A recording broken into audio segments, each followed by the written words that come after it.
1, 2, 3. Happy Father's Day.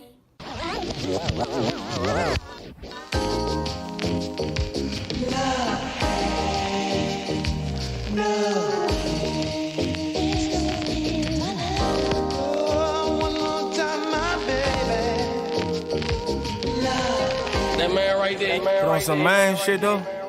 But that's the man. It's supposed to take care of home. Get on the hunt and go bring that to him. Made up killing just to bring that to him. Can't judge how he bring that to him. Long as he bring that to him. Let's get it. Gon' put God first, family after. Do good deeds to secure the hereafter. Show his kids not to work for a master, but make sure you go hard at what you go after. Let's go. Gonna be the man he want his daughter to marry, even if it ain't yours. Treat it like it is, like Joseph and Mary. Without a man, you can't have no family. Let's be clear. The protector, the provider, the decider, often misguided, the multiplier, the fire. Cause most of us liars, the creator of war and peace. It's the God that's inside us. I'ma be who I'm supposed to be. This is the life God chose for me. If we don't work, how they supposed to eat? You gotta be a man, you gotta be a man. I'ma be who I'm supposed to be. I'ma be who I'm supposed to be. The building is shepherd over the flock, still under construction, getting killed by cops. When your seed is born, that's when your real life starts. When you lead a kid, shit, that's when alchemy starts. That's real life art. Ain't perfect, but it's describing. Gotta think twice when you decide, man. We the ones who paint the horizon. We would do whatever to provide for them. Drew Dave got a seed too. Wody JB, bless from Spring Hill. Yeah, we see you. My nigga Wody, man. My nigga JB. And all the fathers out there. Hey, you gotta be a man. You gotta be a man. My nigga bless from Spring Hill Leg, I see you. Shit. My grandfather, man.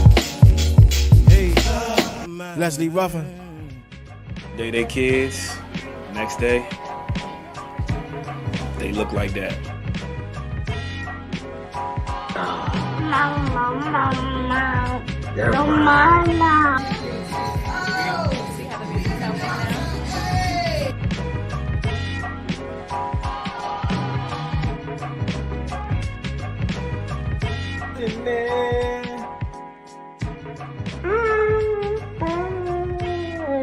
Oh my Lord. I'm Friday. I'm the house. Bye bye. Bye bye.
What up? What up?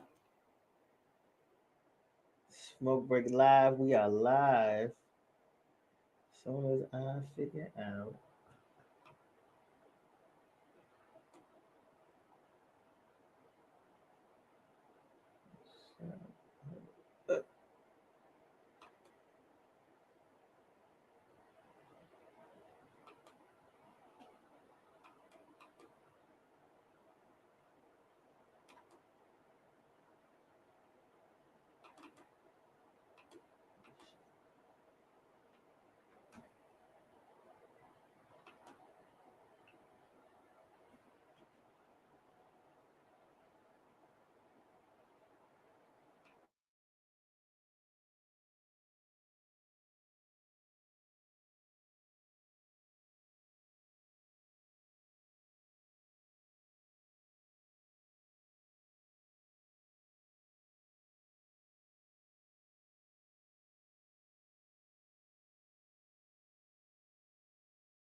What up, y'all? My bad.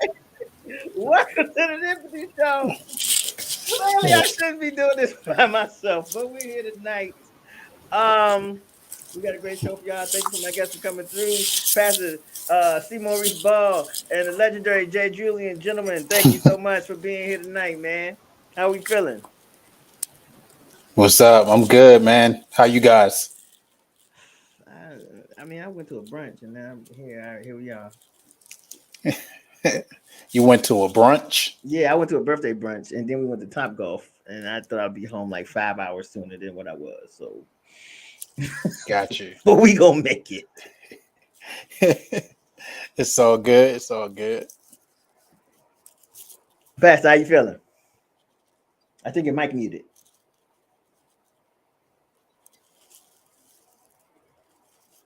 Nah, we still can't hear you. Oh, no. All right. No, I still nothing. Mm-mm.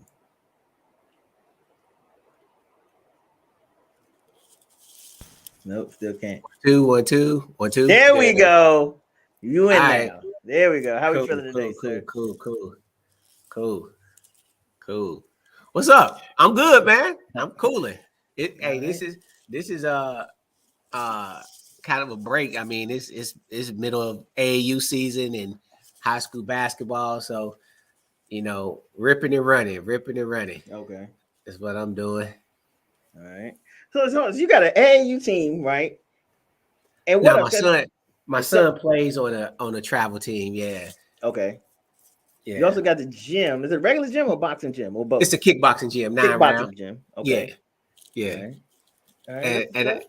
And pastor church and Mhm. have a sports agency and work a full-time job and trying to stay married and you know. You Jamaican? Hey, yeah, Work like a Jamaican. Right. To a job. Come on. And Jay Julian, how everything going with my brother's keeper and everything? Everything's going well, man. Still growing, still building. We're about to have our first hike on July 9th. So that's going to be cool. Hike. Okay. Where y'all hiking at? Great Falls. In You Virginia. mean like outside going Yeah. up the mountains with backpacks? Yeah, it's not going to be that bad. You know, it's a local hike. So it's not, Okay. you know, we're not going to be hiking up any, Like it's you know, like a strong big walk mountains or and nothing like that. Yeah, It's okay. it's a hike on a trail. Okay. All Okay. right. Cool. But yeah, Cool. beautiful scenery. You know, it's dope. So That's what's up, man. it's gonna be cool. Hike. You know, have some conversations, just build, and go from there. That's what's up. What's man. up with you be doing? How's the massage business? You know, it's we're doing all right. It's doing what it could do. Best I can in a panoramic, you know. I dig it. and the recession and the everything else, and maybe monkeypox. We'll see. Monkeypox. We'll see how the year finishes out. Well, thank you again, gentlemen, for coming through. We got a few topics tonight. You know, one of my main topics is at what point are you kicking your kids out of the house? So you know we're gonna get into that a little later, but for right now, we got some icebreakers to get into now. I ain't gonna hold you. This we just gonna go. Look at this shit. Look at this nasty motherfucker. I got you! Got you, motherfucking name. What you doing, everybody? Come on, bro. What the fuck you doing? Hold on, bro. No, what's that on the TV, man? Whoa. And you had the fucking candle lit. Chill, man. What the fuck you doing You here? nasty Bro, motherfucker. go on with that, No, man. don't touch me. What you talking about? You fucking freak bitch trying to lotion up that chocolate dick, ain't you? Bro, You nasty my ear motherfucker. was ashy. My ear was ashy. Yo.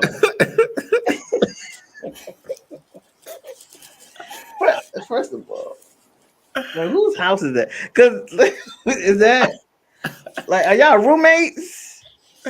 Did you say like did you come over that man's house to do that in that man's living room? Why you spied on another grown man with your phone though? That's That's the question. point. You know, like He looked like he done that before. Like he Right. just be watching them all the time. Right. Clearly, this man needed some alone time, and you just burst in through the patio door. Hey, it's the safest way. You know what I mean? At this point, you can't it's crazy you can't get outside. caught up with that. You ain't create no babies. Yeah. Ain't got no baby mama drama. You are None not of getting monkeypox, like Right. for sure. Man, that man almost knocked his teeth out trying to get over there and cut that TV off. Man. That's wild. And then on the flip side, why you gonna put it on the big one, yeah, that's the open space TV? Yeah. Out of all the TVs you probably got in your crib, you gonna go in the open space TV in the living where room, all the public lights on. space where anybody just passing through can see you. Right.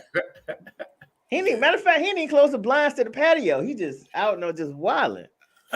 He was asking for trouble. Oh man, that's funny.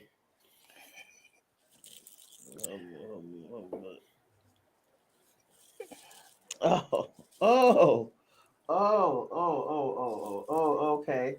So boom, so we got us another situation right here. Do you want to fuck? Is that what you want to do? would- Okay, let's right now. Are you ready right now? I'm down. I need a right fucking now. You ready? Are you ready? Have you? Are you ready right now? I Let mean, me see. are you in heat right now, or We what's good. going on? No. You want to do this? I you do. wanted to do this? I do. I understand, but Right now? no. What's up? Let's fuck Yeah, now. you got right a lot of now. energy. I Let's think you. fuck right now. I think you like yeah, me. let's do it. Let's you go. like You me? ready? Yeah, I'm ready. Let's I'm go. ready. Not right this second, but No, let's. if you're not ready to right now, then step the fuck off, nigga. Damn. Hell, these women are crazy. You see, Pastor, this is what we gotta choose from. We gotta find a wife somewhere in the midst of all this, man. Yo, now, okay, Right? Yeah. now. So here's the thing, though. Here's the thing. She called him on the carpet, right? Now, she just cut right to the chase. You know what I'm saying? And he wasn't prepared for that. True. I mean, nah, you gotta call it. You gotta call her bluff right there. you got to call her bluff, She is basically she is calling your bluff. That's because she right. did. She was like, "Oh, right now." He's like, "Yeah, but you know, you a little aggressive." Then he tried to flip it on her. You know what I mean? Like, "Oh, you aggressive." But no, I'm cutting to the chase, and now you wanna be bugging. You know, Nah, I don't know. She seemed like a biter now that she did that, man. I don't know if you could trust that one. You know, different life, different time. I'd have said, okay, all right. Yeah. I mean, right now, what I right got here. to lose? You know what I'm saying? Nothing. True. I mean, she was tough. She was tough, but the craziness was just a little too much.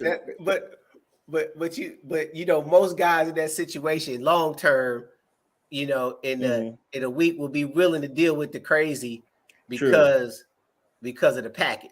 Right. You know, True. like ain't she crazy, but it was good though. Yeah. Mm-hmm.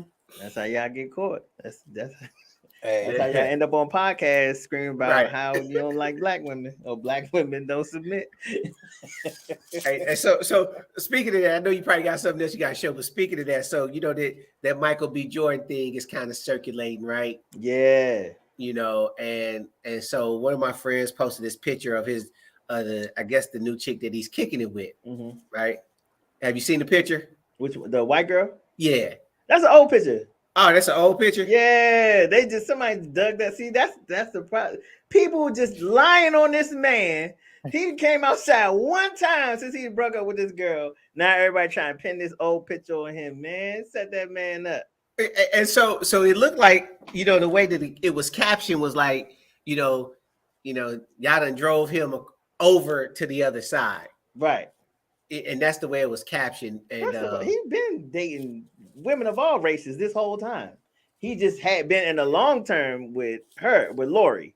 Yeah, But he dated all types of women. Yeah, I mean, and he felt, you know, now, but in the flip side, if he does cross over, you know, it's gonna be like, oh, he sold out. Now he tried, you know, like she's on some other stuff, and I ain't, I'm glad it happened this way. It's better this than they get married and then. Oh yeah, for sure. Yeah, all that. Yeah, he still gets to keep his bread. Right. You know what I'm saying? This is the best he ain't got no ended. alimony he got to pay. He ain't got none of that he got to. Now what's gonna happen is some cat gonna get her caught up, right? Mm-hmm. Dog her out, mm-hmm. and then she's gonna play the victim. Man, hate to see it. Hate to see it. Should be all right. All right. So we got another quick little topic. Texas woman arrested for tossing her boyfriend's mother's ashes into a lake. So apparently this man that went out, cheated on the girl. He got caught. She grabbed mama off the shelf and turned into LeBron James on the pregame warm-up. Again, Pastor, we got to pick from these women, man. Now, granted, he was wrong for cheating. He was wrong for cheating. Now, okay. But was there some red flags prior to her even get to the space? You know what? You can't tell me that there was no red flags at all. At all? None? Yeah, no, I'm even talking about even from her standpoint. You didn't see nothing? Right. You know what I'm saying? Like, it's like I was watching a thin line between love and hate. You know, if you look at there was some flags there. There was some flags. Yeah. There was some flags and there was some truth. She told him, "Don't play with me, right? Or it's gonna go left." He almost got him and his friend shot playing. Right. What up, Skywalker? What's up? What's up, Pastor? Oh, cooling. What's up, my brother Jay? I see you down there. What's going on, my brother? What's up? Yo, I'm loving that beard, by the way. Oh, appreciate it. A little dry, but just a little something. I'm loving it, man. I'm loving it. You keep it. Is that beard a lot of maintenance? It is now. All right, we're gonna bring him back when his screen loosen up. But so Jay, what you think about this, man? Shorty just poof, just gone. I wonder what she go to jail for. Like, what's the sentence? Something about defamation of a corpse. Oh, yeah. She got 2 years on that joint too, yeah, right? Yeah. Dang. But the thing is, right? You do. Oh, my fault. Go ahead, Jay, because I ain't mean to cut you off. Nah, you good. I don't know. It's just a wild situation altogether. I don't know how she had access to it. If that's my mother's ashes, it's going to be in a safe, secure place. Mm-hmm. No one's going to be able to get it. So, I mean, the responsibility is on both of them. Also, if you're going to cheat, you got it in the urn sitting over the fireplace at your crib next to the picture of her. You know what I'm saying? Like, so she came in, she had access to it, and she got it and was like, "Oh, I'm gonna show you. That's why I got your mama ashes right here." Right. Nah, if you cheating, you gotta limit her access. Yeah, you gotta. You know you cheating, right? Before you get caught, you know what you doing. Like, right? No access to nothing. Yeah, you gotta swap the ashes out for sand or something just to make sure. Just to make sure, because like Pastor said, she just showed some signs that she's a little off her rocker. Because you don't just go I'm pretty sure she already threatened him. Like, yo, next time I'm gonna throw them ashes away, and he thought she was playing. Ooh, that's tough. But then not just that. Like, that's not just his mom. Like, what if he got siblings? Like, what if his dad's still alive and they was married? You know what I'm saying? Friends, family, all of it. Aunts, uncles, all that. You just threw this lady off a bridge. But in all actuality, though, you know what I'm saying? Like, so my mom, when she passed, was cremated, right? Mm-hmm. And you know, my sister, my mom told her before she passed, she wanted to be spread over the Ohio River. Mm-hmm. Okay, that's cool. But just to hold on to some ashes, they just ashes to be actual. You know what I mean? Like the sentimental value of holding on. I think that's creepy anyway. From a just like I'm gonna carry you around in my heart. You know, I don't need your ashes. You know what I'm saying? Like, you know, I just don't. I just don't. You know, like I wasn't trying to fight my sister to get the ashes of my mom. It just wasn't. It was like, okay, you know, she wanted, you know, spread her out in the Ohio River. Cool, dude. You know, whatever. But I get it too. You know, people are attached to, you know, you could be attached. Like that could have been the last thing. You know, don't know the relationship. You start getting the technical. Then it could have been like, yo, I was gonna catch a case because I was gonna take her out because she did that. So I get it. Yeah. What you think about that, Mr. Skywalker? You see, girl just threw mom's ashes over the bridge because she caught her man cheating. I'm with Mr. Ball, right? It's you know what I'm saying. I'd rather have the memory than the ashes, right? So I would agree to that. But I will say it's the amount of disrespect intended when you like this was your intention was to pull like this ultimate because essentially she threw your mother body off a bridge. She threw your mother body off a bridge, right? Essentially. So it was the amount of disrespect intended in that moment, which would have got me the case. Like you did the thing, like because like for Mr. Ball, you know what I'm saying? He's in this place where it's like, you know, look, I'm with the memory, so it's like, hey, whatever, shorty, you got that, whatever. But for a lot of people, those like people who keep those ashes forever, you know what I'm saying? Like, cause my mom still has my grandmother's ashes in the house. You know what I'm saying? So it's like for her, you might as well just jump over that bridge too. You do that. So for a lot of people, that would have been it. Like I would have went on here. I would have threw shorty over that same bridge, to be honest with you. But it was the disrespect intended that kind of got me.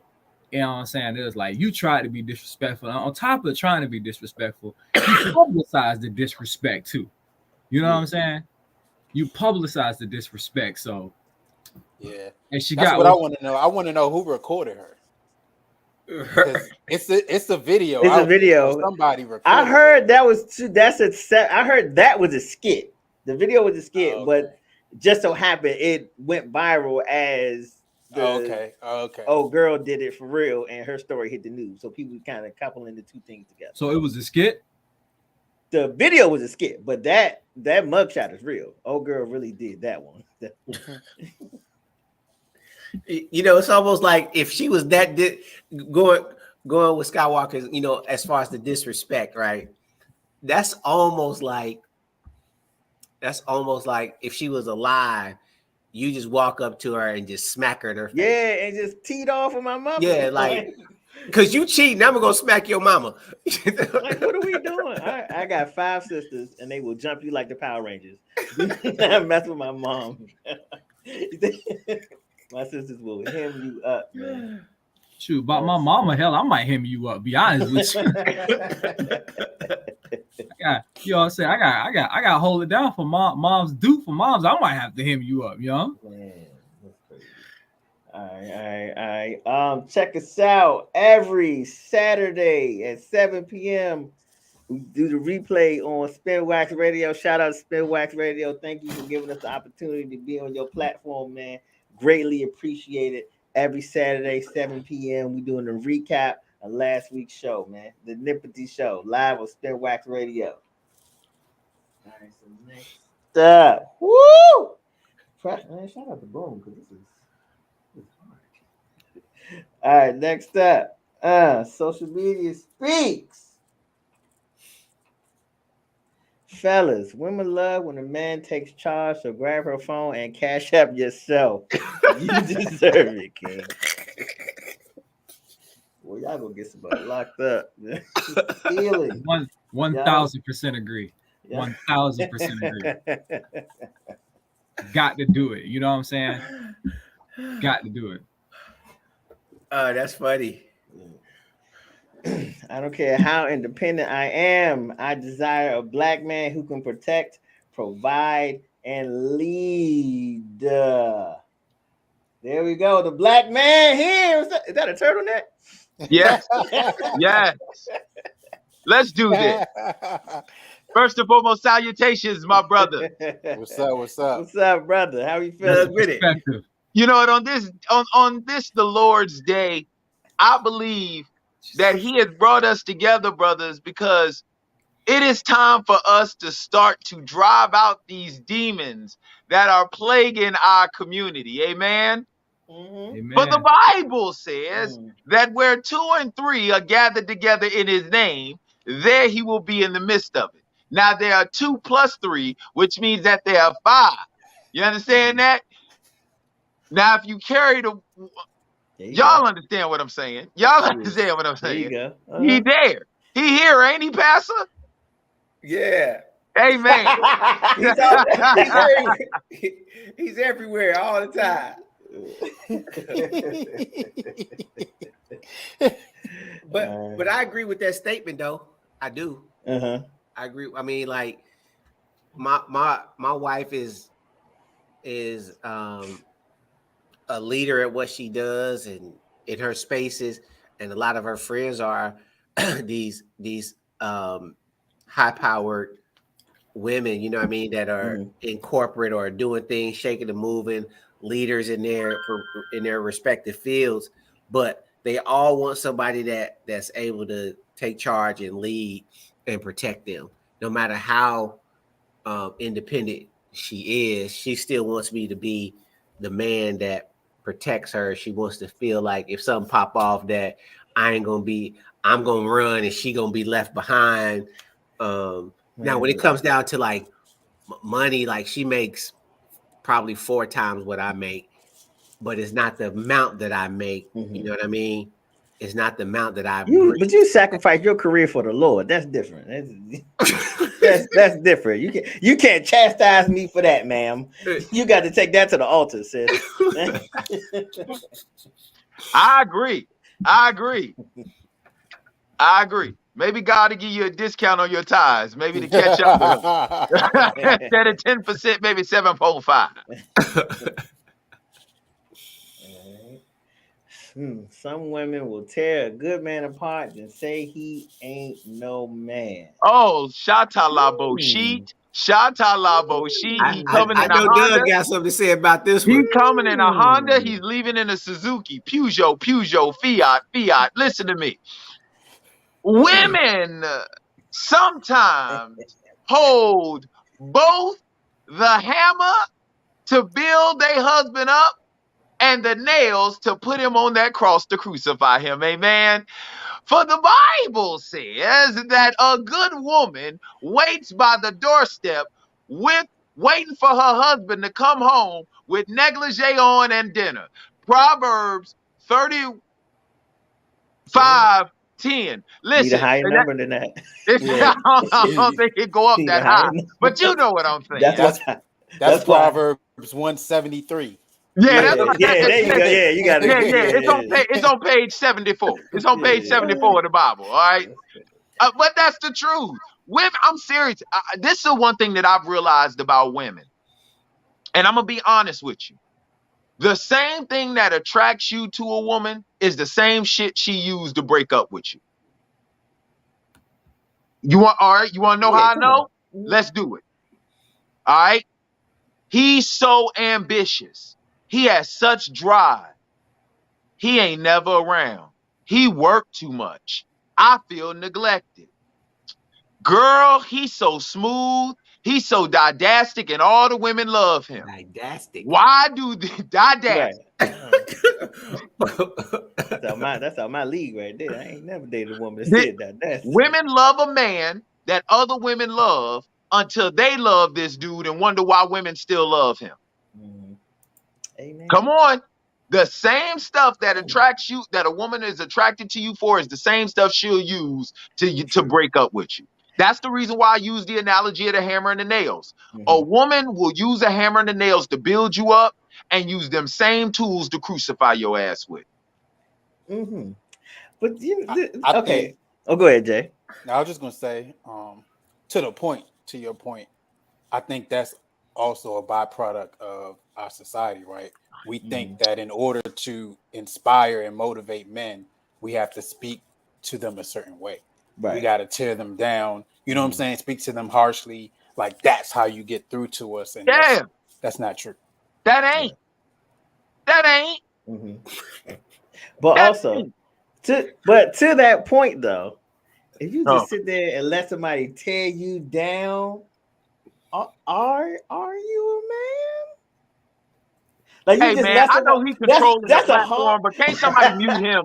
Can't somebody mute him? I'm just asking a question. Like, as a man, but you know, at some point you got to stand on who you are. Absolutely. And say, nah, you're not gonna keep talking to me like that. You're not gonna keep treating me like that. This is not how we run this household. Spoken by somebody who got a pathway to the Lord directly that 4/5 of the people on here don't have, and spoken by everybody on here does. Hey, what you talking about, brother? But I'm saying like this, like I'm in ministry, my man. Come on, shut up in here, Jay. Yeah, like so like this. It's like this. It's like you know, B, you're saying something right, because there's a line like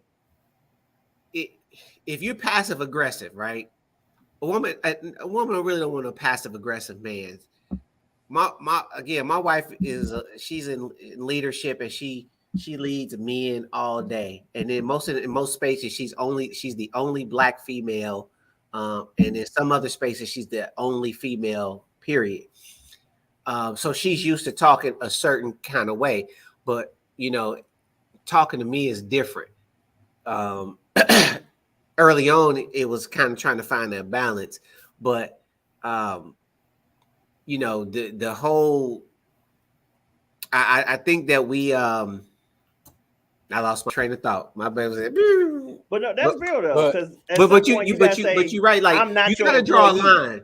You gotta draw a line somewhere, and what you gotta say what's right and what's wrong. You know what I'm saying? Like, if I accept that, and it becomes the norm, and then I never say nothing, then all of a sudden I get sick and tired of it and I say something, that's where the problem's gonna come in at. But if I nip it in the bud on the front end, and then you know, every time it happens, just kind of say, hey, you kind of talking to me a certain kind of way, and keep it like that, I don't think it becomes an issue. But if you let her put the pedal to the metal and run you over, then you're gonna always be getting ran over.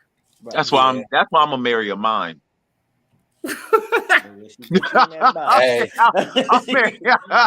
I'm marrying a mine. She ain't gonna know if I'm having a conversation with her or if I'm fainting and swing on her. She's go, and you're gonna always constantly be blowing in the wind. You know what I mean? Like, you gonna be walking. I'm gonna date a mine. I'm serious, man. That's too many rules. Pros and cons of dating me are ironically both my mouth. I don't know who said that. Wow. Wow. Ain't nothing like a toxic woman, boy. Hey, man. Ain't nothing like a toxic woman. Good God. The Bible says. Good God. For the Bible says. The power of life and death is in the power of the tongue, baby. Amen. And where's that tongue found? In the mouth. All right. Look at God. You see how he connect the dots? Everybody wants a son till he's walking around in a hoodie while 1,000 degrees outside, and he calling you bruh. What do these kids wear hoodies all the time? Yo, I have a 16. It's what they do. I cannot. Mo, you are not letting Isaiah call you no damn bruh. Don't you do it. I do. I cannot. No way. Mo. I'm not buying that. He'll call me bro every once in a while. Yeah, I mean, it is what it is. Like, you got to know what battles to fight. You know what I mean? It's not nothing disrespectful to me. I know that he loves me dearly, and he'll be like, bro, and I'll be like, bro. You know what I'm saying? Like, you know. But yeah, I'm telling you, if I had a kid, he'd be like, bro. I'm like, nigga. Bro, nigga. It's the hood. Like, what? These kids wear hoodies all year round. All year round. Man, I thought yes. And I'm talking about thick hoodies. I don't let my nephew call me bro. And I get on his ass every single time. Like, we have a routine. I told him this last year. I said, if I catch you in a hoodie, I'm gonna punch you in your chest like a grown man. And he must have forgot I said that to him, because he did it. He came to my house, and his nigga had on a whole sweatsuit. Right? And he's sitting there. How big is he? He's 11. No. How big is he? Oh, he's average size. He's like average size for kids now is different. Oh well, he's not like one of those overgrown. He's not like overgrown. Oh well, I was trying to come up with an excuse. I said maybe he's trying to lose weight. It's really what they do. It's what it is. It's those classrooms. This is the thing. I understand it like this much, because when I was in high school, they used to keep those classrooms cold as shit. Yeah, right? They were like meat lockers. But the thing is this though. Maybe my generation is being lost, but my boy, by the time school let out, and by the time I got to the end of the parking lot, on my walk home, the hoodie was gone. Close enough to walk home. Oh yeah, the hoodie off. Nigga, the perverts would be having a field day, because all you see is high school boys with their chest out, because we not keeping the shirt on. Because you in Florida, so y'all. So what do y'all? So what do y'all think about slides? Yeah. What do y'all think about slides? Slides are different. Slides are different. I like my slides. No.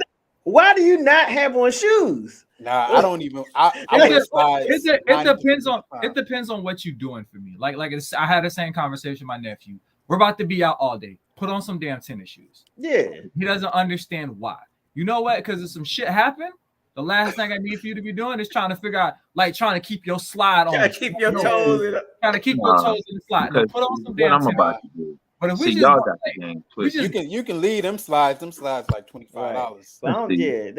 They keep them hoodies on like they like. But it's the same like thing, security blanket, like emotional support type thing. Like they refuse to take them hoodies off.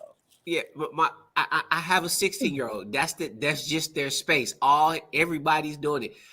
Now personally, at first I was saying something and try to fight that battle, but it's almost the same with that. Trying to wear shorts in the winter. It snows up here and it gets cold in Indiana. So, so it's like you wearing shorts in the winter, you wearing a hoodie in the summer, and then you wear slides. Like personally, he can't, if he's leaving with me, and if we're not going to do anything athletic, he can't have no slides on. He need to have first and foremost. Well, I'm about to rebuke you, Pastor Ball. For the Bible says, also he gave them orders to carry nothing for the trip except the staff. No bread, no food, no pouch, no money in their belt, but to put on sandals and not to wear two garments. Mark 6:7-9. You said sandals. Slides are not sandals. They shower shoes. Shoes. Listen, there's synonyms in the Bible. You understand me? Ass is donkey. So don't play with the word of the Lord. Okay? I just gave y'all the Bible. So me wearing sandals and these kids wearing hoodies, me wearing slides is biblical. Thank you very much. But it's just that age. Feels like a reach. Bro and hoodies. Bro and hoodies is just what it is. Yeah, I know. And I never thought I would be that one. I'm a stickler on yes, sir, and no, sir. Thank you. That's the reason why I'm blown away by you saying that. Yeah. So yes, bruh, no, bruh. Yeah. No, bruh. And in this context, though, you know what I'm saying? Like, what are we talking about? If we're talking about the video game, or we're talking about like serious conversation. Yeah. You know what I mean? Like if we're having a serious conversation, no, I'm not bro and I'm not bro. But if we're just talking about some random music or something like that, oh yeah. I ain't sweating that. Let's see, last one. A mother can definitely teach her son how to be a man. Addie K, what world y'all living in? No, can I speak on this? And I'm not even gonna be funny. I'm being serious. I coming from a single mother, I've heard that joint before. I've never this is the thing that kills me about that. I've never heard a man say he could teach a girl how to be a woman. I've never heard that. You need to start. I have never heard that. I don't understand. I really don't understand. Somebody's got to teach me that logic and how we have allowed women, especially in our community, to get away with that flawed logic for so long. The thing is, right? Because I'm gonna be real with you. Even my son's mother has said that to me, and I'm just like, that doesn't make sense. But if a white person was to come to a black person and tell them how they're supposed to act in America, we will flip out on them. Mm-hmm. And the first thing we'll say is, you ain't never been black, so you don't know how a black person should act. So I just don't understand. Somebody, and this is a serious question. Somebody's got to help me understand that flawed logic, because I've never heard a man say, I can teach a girl how to be a woman. I've never heard that. I need to start. These women don't know what they're doing, man. I think the role of a man has been minimized for so long that it's easy in their eyes to be a man. Like and not only is it easy, but I can teach my son how to be a better man than most men. Mm-hmm. So, I mean, I get it. If you look at it, like if you look at TV for the last probably 30 plus years, men have always been the butt of a joke. The dumb husband, dumb father, can't cook, can't clean, can't watch the kids. All you do is go to work and pay bills. Like, who can't teach a boy how to do that? You know what I'm saying? So until we raise the bar on what masculinity and manliness looks like, then of course it's gonna be like, all right, I can teach my son how to do that plus more. But Jules, let me ask you this question though, and it's in two parts. Number one, don't you find it kind of a contradictory hypocrisy or a hypocritical contradiction? You love to put them two words together. No, because it is. Because I want you. The reason why I say it's a hypocritical contradiction is because the women in our community will tell us what it's like to be a man and say, I can raise a boy to be a man. But if I'm not mistaken, don't you come from the same broken homes that we come from, where there wasn't a man there? That's number one. So how you know if I don't know? Thank you. That's a good point. That's a very good point. You come from the exact same broken home I come from. 80% of us are raised in single family homes, but yet we have allowed women to sit up here and constantly tell us what being a man is. And then when somebody like Cam Newton comes out and says, a woman for me, he is eviscerated. Somebody help me understand that dichotomy, because it doesn't make sense. The thing is, right, you would think at some point they were like, you know what, maybe we're wrong. Because you got a whole generation of men who were raised, like you said, Doug, by their moms, and they don't like these men. So clearly you can't do it. And there is tangible proof. Well, maybe the thing is, like, if I don't have a daughter, but if I had a daughter and I was a single parent, I would raise her in the way that I think that I would want her to be raised. You know what I mean? Like equip her with the things that I think that would make her a desirable woman for somebody. Like no different. So the woman is saying, I'm gonna try to raise my son, even though I ain't see the guy. You know, I don't know what that looks like, but I'm gonna try to raise him to the best of my ability so that he could turn out to be a good man. That's a good point. Nah, well, I understand where you're coming from, Mo, but the pushback I would give on that is, haven't they been doing that so far? And yet and still, these are the same men, like Kevin Samuels said, no disrespect, but like Kevin Samuels said, R.I.P. to the Godfather. the same R.I.P. to the Godfather, the same people, the same men that they're lamenting are the same men that they're raising. I mean, think about it, because the difference between you raising a daughter and a woman raising a son is because you're showing your daughter from a leadership standpoint what a man is supposed to be. Women aren't showing their boys what a woman is supposed to act like. They're trying to teach these boys how men are supposed to be, even though they've never been that.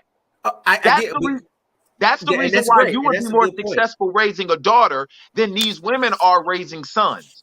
Yeah, and you want me to tell you why I think a single father is more successful at, well, could have the potential to be more successful at raising a daughter than a woman raising a man is we all have more, they have more options. We have more options, right?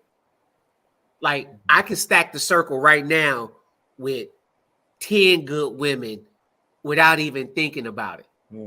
I can pull 10 people in my village, 10 women in my village, just like that, and not really question their character or their integrity, and know that as a single father, I got these 10 women that's going to give me all the tools that I need to make sure that this daughter is, that this woman that this young baby comes out to turn into a woman. On the flip side, a woman can't say that she has 10 dudes in her circle that ain't trying to holler at her, that is about that life, that's doing something that's positive, to be able to say, I'm going to put these 10 guys in my village so that I can have and be equipped to raise this son. So I think in fairness, you know, I think it's just a numbers game. In some things we're outnumbered in, and some things we're outnumbered in. You know, it's like, you know, But may I give some pushback on that though, Mo? Yeah, go ahead. All right. The reason why I wouldn't say I disagree, but I want to give pushback is because let's keep it in proper context. The same 10 women that you're pulling in your circle are more than likely, we'll say 2 out of those 8 will never, 2, let's see, 1 out of every 4. So 2 out. So let's take 2 out and say 10, say 8. 2 out of those 8 will actually become wives. And out of those 2, 80% of them will file for divorce. So what is it that you're really putting around your daughter? Bro, I'm like, where do you get those numbers from? Like, those numbers. Wait, hold on. Those sound like some Kevin Samuels stats. Oh, they're absolutely Kevin no, Samuels. wait. Those are blackdemographics.com. Y'all brothers need to look that stuff up. Trust me, I don't just believe what I hear. Ask Mo, I will question anything. I looked that joint up. 1 out of every 4 black women will get married. And out of that 25%, 70 to 80% of them file for divorce. But you're basing the context. I'm just giving. I'm saying, like, go ahead. You're saying it as if it's the woman's fault. You know what I mean? Like, I'm talking about, we can't fault because now what we're trying to do, what you're trying to do is say, yeah, you put 10 imperfect women in your circle, and the chances of them getting married and getting divorced is going to be this particular number, and you can't really put that like that. What I'm saying is, we ain't talking about the chances of them getting married, or the chances of them staying married, or the chances of them being wives. What we're talking about is the quality and the content of their character as being women that we can put into that you can say, regardless of their faults and their shortcomings, because we all have that. And you know, and just as these women are getting married, they're marrying guys that fall in the same demographic. But when we're talking about in single parenthood, in context of what we're talking about just a baseline single human mother being raising a son to be a man, and not having the men to be able to be in her village to help equip her so that she could have a productive son. Now, as a single father with a daughter, I have more options that I can add in my circle, regardless of their status, being divorced, being single, being whatever. I still have more options to say, I have 10 high quality, high character women that can help me as a single dad raise this daughter. Then I can say, you know what? I'm a single dad, and talking to my circle can help me contribute to this daughter becoming a productive woman. But you don't think you're selling men kind of short? Because contrary to popular opinion, I guess once you get to a certain age, you're not always trying to holler at a chick. I really believe, like me personally, I'll use me for a personal example. I'm not always trying to holler at a female when I'm helping her with her son, because I truly am tired of seeing misguided black men out here. Right. I truly am. Like, that shit is aggravating to me. But So do it's you like, think you're the minority or a part of the majority? Like, you want me to be honest? I believe they give more credence to the minority, and there are a lot of men out there who are like us more than there are out there opposites. I don't think so. Yeah, See, but what would give that impression if it wasn't the media out there pumping that stuff and our women? It's not the media. And our women projecting that off of the bad choices that they make. No, I'm talking about. I've coached AAU. I've been in all of the circles, and I see what the coaches are doing. I just think we shortchanging ourselves, man. I think I'm not saying I'm not saying. If I'm saying majority, I'm saying at least 51% are not on our side. Oh, come on, bro. Like, I don't know, man. Maybe it's just me, but I just really feel like black men, we just gotten. Okay, like, so here's the question, right? I just don't get it, man. I swear to God, I feel like we get ridiculed from every weak and leaning side. Like, it's just crazy. Yeah. Here's where we. What's the word I'm looking for? To Ball's point, right? Because I was a father as a teenager, right? My first child was a daughter. Whole village of women always helping me. Take her to the bathroom, feed her, watch her, whatever. I never really had to do a lot because there was always women there to support and help and just be there, right? But that's because they're nurturers by nature. Wouldn't you agree? No, I don't agree with that. I think men are also nurturers. I think that men are also nurturers. I don't think that women are more nurturing than men, but that's my own personal opinion. But to the point of the discussion, right? Why is it that women are always complaining about not having positive male figures in their sons' lives?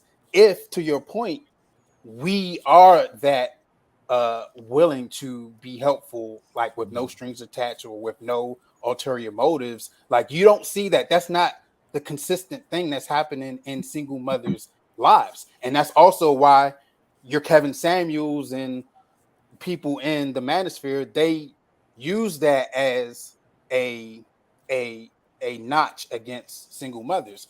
Oh, if you're going to step into a woman's life, you're going to need to pay more money. You're going to need to, like, it's a liability now because there is no village. There is no support. There is no help. You're now coming into their life as a single man or a man stepping into their atmosphere, and now you have to carry that weight by yourself. That's not the case when it's with men and single children, single men with children, whether it's a boy or a girl. It's always people around to help. I guess my biggest thing is because for the past, and that's the reason why even when Boone, my bad, Be Knowing brought up 30, I would stretch it to half a century on how black men have been vilified and depicted. And I just am of the note, and it's not so much of the depiction of us, it's the fact that black women have been deified at the risk of us being vilified. That's my issue. It's not the issue that we have flaws and faults in black men. I would never try to make it seem like we perfect. But god damn, we're not that bad. Like, it's just it's so aggravating to a lot of these guys are that bad. And worse. Like, wait, hold on, wait a minute. Time out. Because I can't let that shit fly. Because a lot of these women are just as bad, if not worse. It is the fact that, and I'm very passionate about this because I'm tired of black men getting made to look like we ain't shit. Man, a lot of these women out here, they are just as ain't shit, if not more than us. It's just the fact that they're allowed to go under ours because ours is skylined so much. So I'm very passionate about the way the black man is depicted. If you're that passionate, here's my challenge to you and every other black man. You're challenging me. No, yes, you and every other black man. Challenge me, brother. I'm tired of this conversation. If we're tired of being depicted as whatever, the bottom of the bottom, why don't we start living above reproach? I got an answer for that. I got an answer for that. You ready? Mm-hmm. You ready? You ready? No, I'm dead serious. No, I'm dead serious, 'cause I think that's a great question, and I'm gonna answer it.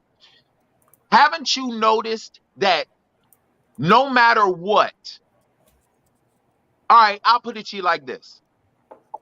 I'll use Kevin Durant as an example.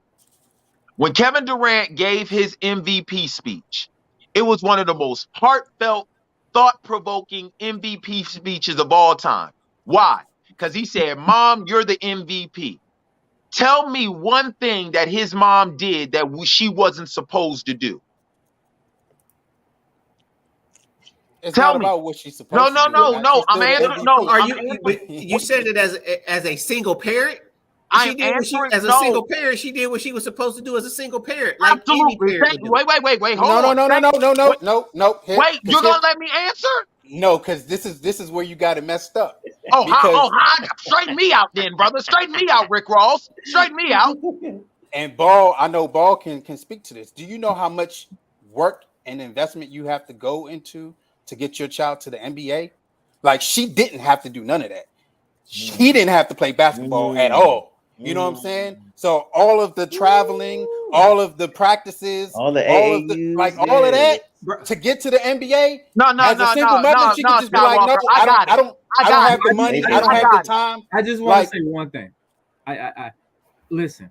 If I get what Jay is trying to say, I'm just saying, in the fact of Kevin Durant's case personally, it's kind of hard to look at Kevin Durant because the nigga is like 6'11" right now. Yeah, he ain't going to the chess club. Hey, it's a lot of 6'11" players that cannot play. No, but wait. All I'm saying is at some point in his, maybe when he was about like 8 or 9, she probably realized that my son is probably taller than the rest of these. And this niggas. is about to be a meal ticket. And he's skinny as hell. So the only sport that he should be playing is basketball. See, that's what. But see, hold on. No. Wait, Jules. That is a hell of a theory. No, what, bro? Are you seriously trying to tell me that you don't believe that there are parents out there who look at their child and be like, "Yo, this is my retirement plan"? Now you get every parent not 20 years ago. First of all, you're talking about the 1% of the 1%. That's a lottery ticket, first and foremost. No matter how tall you are. Kevin Durant is the 1% of the 1%. Listen, he is. Listen, but bro. You can't. I have seen Kevin Durant since that nigga was in middle school. When you saw his ass in middle school, you knew good and goddamn well he was going to the NBA, bro. Like, there's no doubt about it. Here's what I believe, right? Kevin Durant could have been a chef, right? He could have worked at Target. He could have worked at Target and got stuff off the top shelf. Y'all need to stop. So here's what I'm saying. Like, in context to this conversation, every parent is going to do what they need to do in order to try to put their child in the best situation as possible to succeed. I have a son right now that plays travel ball. It's a 2-parent household. You know what I mean? Like, there was a cost to get on the team, right? So you don't just make the team. Of course, you make the team. It's like, okay, yeah. I was the training manager for a lot of them. Yeah, so, you pay to play, baby. I wasn't good enough. So you pay that. Then you're talking about the travel. You got to pay. I mean, like, the investment. Now, as a parent, single or whatever, you still have to invest in your child for it to be the best. Male, female, Kevin Durant being 6'11". My dad, as a single father in the 80s, put me in the best position as possible to be able to compete with anybody in any school. I could have went to a private school. I could have did all that. Now, it would have cost us. He would have sacrificed. But as a parent, regardless of if I see that my son has the talent right now to possibly make it somewhere, right? But see, but that wasn't my point. What I'm saying, no Mo, this is what I'm saying. When you hear black mothers talk, they say, my mom sacrificed for me. She fed me, she clothed me, she sheltered me. That's not sacrifice. That's what you're supposed to do. But as a father, I am telling you right now, I have heard this from mothers man, look, I take care of my child. Nigga, that's what you supposed to do. So why? That's the reason why when you say what you said, Jules, about us living above the bar, there are men out there. But the problem is black women on average, they continue to raise the bar because what we do on average, I'm not saying all because I don't know all. I'm just saying in the masses, when it comes down to it, no matter what a man does, it ain't good enough. It's the women, it's the women that you deal with, Doug. Oh, here we go with the women that we deal that's with. real. I mean, like, no, because I think that's a bogus argument. That's I think not. that's a bogus I don't think argument. that's a bogus argument because we make that same argument to women who complain about their baby fathers. No, I don't disagree. I don't disagree. But But when we make that argument, they get a pass. When that argument is made against us, it's condemnation. You gotta stop taking it so personally, Doug. Them people don't know what they're talking about. I'm just saying, I'm not saying taking it personally because I know the jokes is gonna come. I'm just saying, I'm just tired of black men being made to look like we ain't shit, bro. Okay, so I'm what are we sick of going? that. So that's what I'm saying. What are we gonna do about it, right? But you got brothers out there, Jules, that are doing it, and look at Mo. You think that you really don't think there are a lot of men out there like him, but they don't they don't shine a light on niggas like him. They shine a light on the Pookies and the Ray Rays and the Futures and the Drakes and all of these other dudes, and they shine lights on them and make it seem like that's all of us. No, and that's they don't, not Doug. true. Like here, I think that you know what I'm saying? Like I am not some super dude. I'm married to a woman that happens to be a really good woman. I still make bad choices. I still make bad decisions, but I would never, ever categorize myself in the ain't shit category. Ever. Because that's not the click I roll. And then the group of people that I'm around and the women, and if you ask any of them, they wouldn't categorize me in that. And no, I just gave you your flowers on air. And I'm even talking about, like, if you really ask the women in your life, are you in that category? They're going to say no, Doug. They're not going to categorize you in that category. Why? And if they are, then it goes back to what? The group of women that you're dealing with.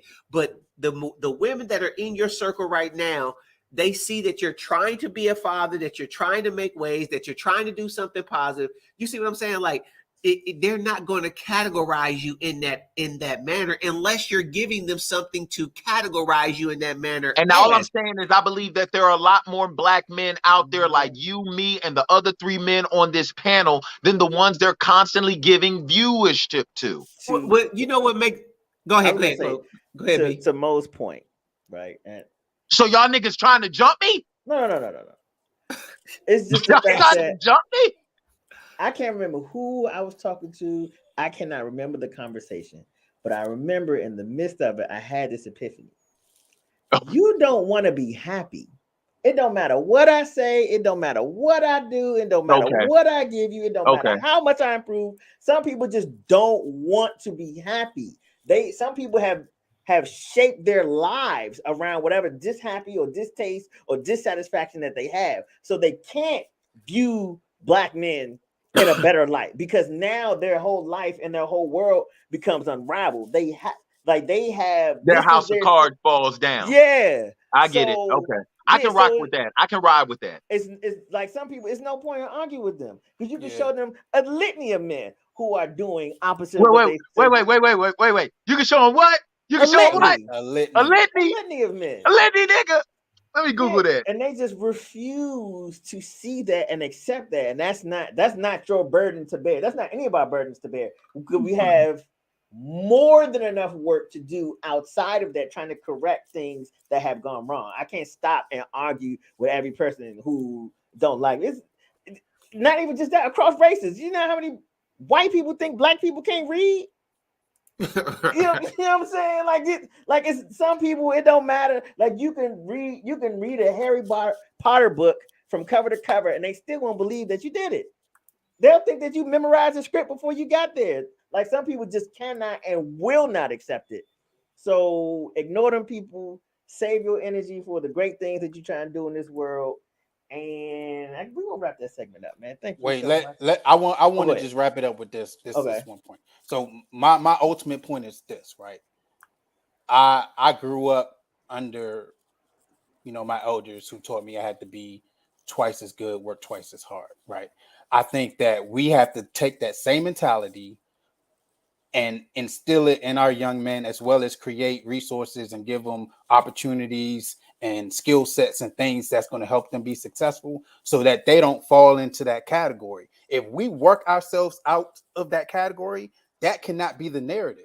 You know what I'm saying? Like, not even about how much money we have or our degrees or whatever, but just character. What is the ultimate character of the black man as a whole? Of course, you're going to have your bad apples. That's cool.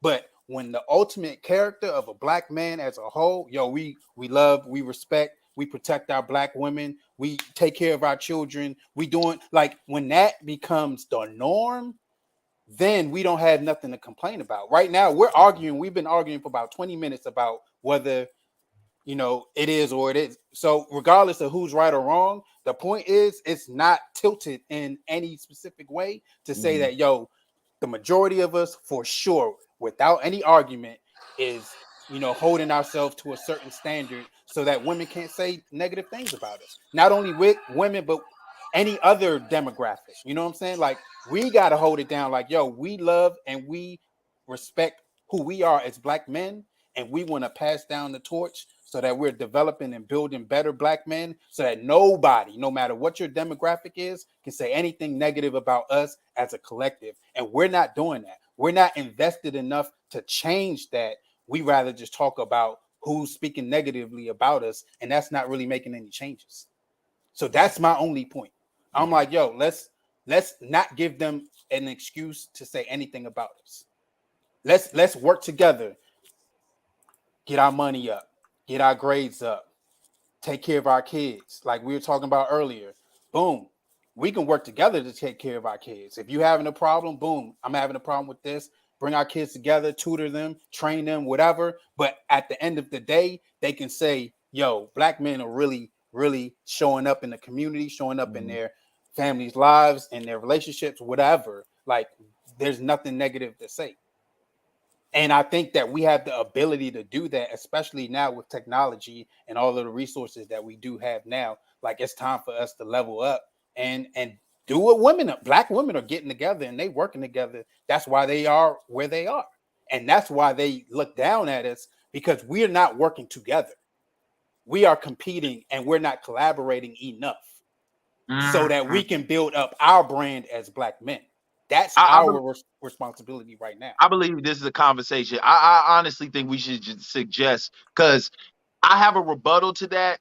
Not in a, and I want you to understand, my rebuttals are not disagreements. They're just kind of pushbacks. But I think this is something we should definitely discuss. I really and truly do. I think this is something we should definitely discuss, because I was having this conversation. Honestly, I have this conversation constantly, and I have it a lot with black women. And I really and truly want to, I really want us to dive into this, man, because I think sometimes us as black men, we shortchange ourselves a lot. I really do. That's just me personally. I think us as black men, I believe, because black women have been the voice for so long in our community, for whatever reason, I feel all of us, to some degree, have some psychological brainwashing when it comes to our outlook on ourselves and the critique that we should give black women.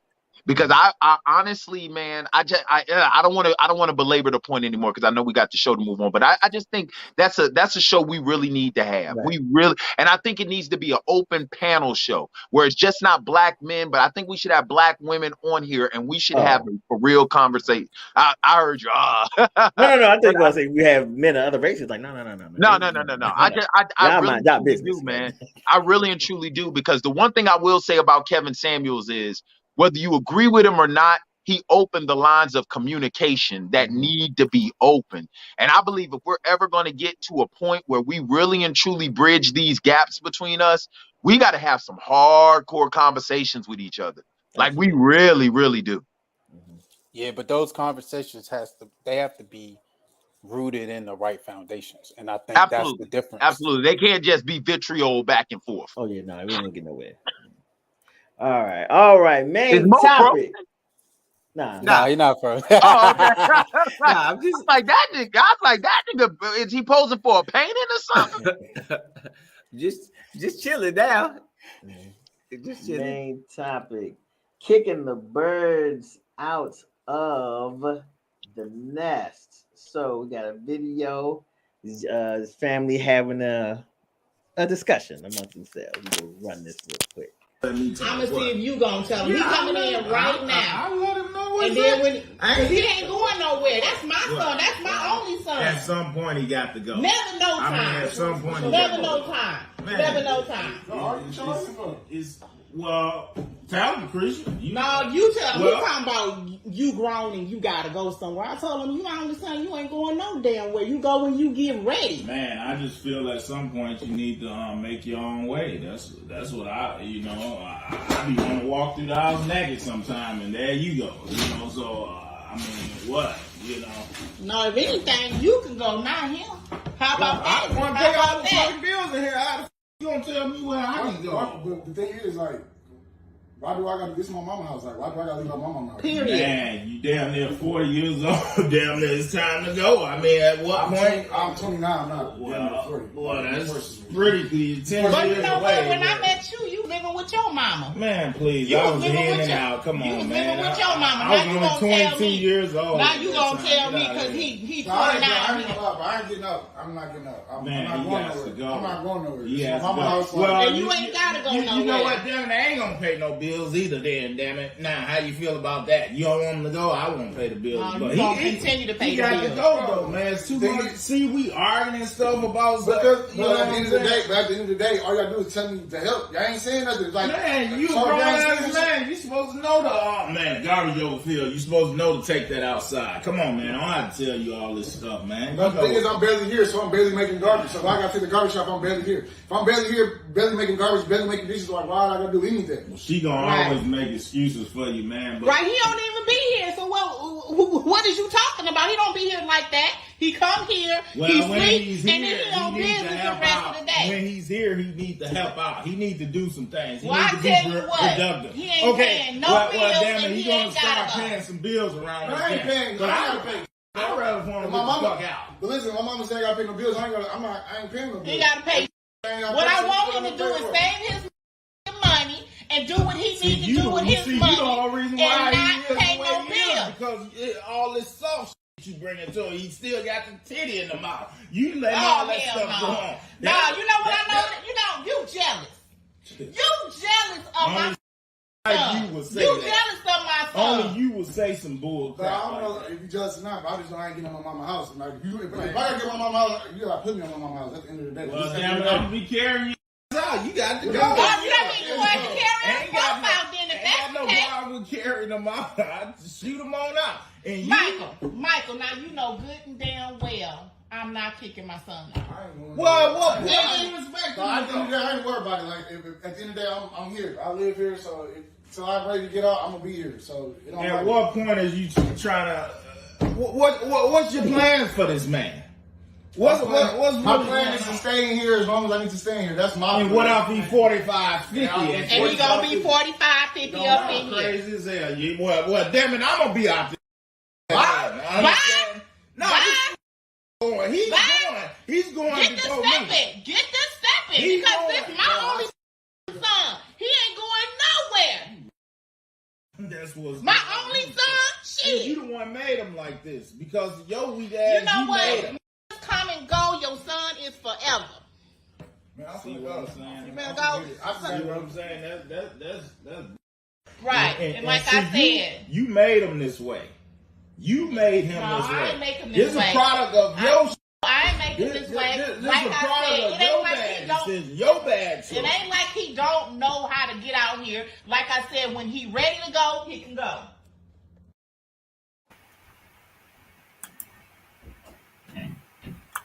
All right. So that was a lot. Anybody want to go first? I think that he's absolutely right at 29. Oh God. So here's this. We're not at a space where we're going to put our son out when he turns 18 without a plan. But at 29, you're almost 30. You should be able, with what we taught you, you should be able to be sustainable. Our whole goal as parents is to teach you how to be sustainable for yourself, not to live in a situation where you're living rent-free, responsibility-free on us, regardless of if you come in the house, in this case, like regardless if you here or not, you still live in this house. So if there's trash, take the trash out. If there's dishes, wash the dishes. Don't just be living here and I'm paying for another grown person and you out doing your thing. Now we're not going to set my son up to and he's our only son. We're not going to set him up for failure, but everything that we do as parents is so that he doesn't have to live with us when he's 29 years old. Because you're almost 30. Hold on. Before you go, Jay, I just want Skywalker. I want to preface this by saying that is not the father. That is the stepfather. I was just about to say, have you ever? I think that's where the dynamic and the Have argument. you ever heard the phrase "right message, wrong person"? That is a perfect example of right message, wrong person, wrong house. I get it, bro. I get it. In a principle fact, you right. You 29 years old, my nigga. What the fuck are you doing with yourself? But at the same time, you have to look at it as you're his stepfather, and she did make a valid point, nigga. When I met you, you was living with your mama. You moved out of your mama house to come live over here. So that's. But he said he was 22 though. You know what I'm saying? 22 I and get 29 it. I is was different. like 22. He was still hella young. So I get it. But you didn't have your own space. You moved out of your mama crib into your girl crib. Even now, granted, you was 22. But it's like, bro, that's her house. At the end of the day, you might have been paying the bills, but that's her house. And in all honesty, you need to look at that situation and go ahead and chalk that shit up as an L, my boy, and move on in your life. Because that is the time, real talk. If we just had a conversation, right, about the single moms and shit. That is the type of mother that will go broke bailing her son out of jail every time. That's what she does. Every weekend she down there picking him up. With that point, it's just like Jay said earlier. You didn't see the red flags. How long you've been with this woman? At least 10 years. At least 10 years. It seems like. So it's like, my boy, you didn't see this shit when this kid was growing up. You didn't see how spoiled he was. This is not something that's going to stop. And she has said it. She literally just said it. Like, he's going to be here till he's 45 if he has to. And honestly, he's not saving money. He's out probably buying dumb shit, living his best life. And he literally... And he got on slides. And he got on slides. And it's probably at that point he needed to get kicked out anyway. See, that's it, Mo. That's the straw. He got on slides as a 29-year-old. Most of you 29 Get your house. Go get some Stacey Adams on there. That's right. Go get you some Sperry's, boy. What's wrong? But you know what though? and I get what you saying, Skywalker. Like, you know, right message, wrong person. But all he was doing was really speaking the truth, as you know, he's the way that he is because of you. Like, right. You're not, the message is 1000% right. But because it's coming from the quote unquote boyfriend stepdad, it's never going to be received in the capacity that he or she needs to receive it. So if it was his real dad, there wouldn't be that argument wouldn't be happening. You think so? I believe. You think so? You think so? I'm gonna say this. You think so? I'm gonna go on a limb. You think so? Not all the way. I'm not. I wouldn't bet my bottom dollar. Jules, I concede to you, Jules. The floor is yours. The floor is yours, Jay Jules. Go ahead. This is a long conversation. We don't have the time.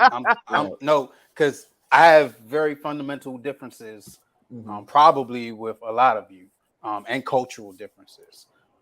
I don't think it's the right message. It's definitely not the right messenger. I do agree with one thing that Ball said, as far as it is our job as parents to help our children become self-sufficient, self-reliable, just responsible adults, right? How we do that, that's on each individual parent to decide and game plan for what that looks like for them, right?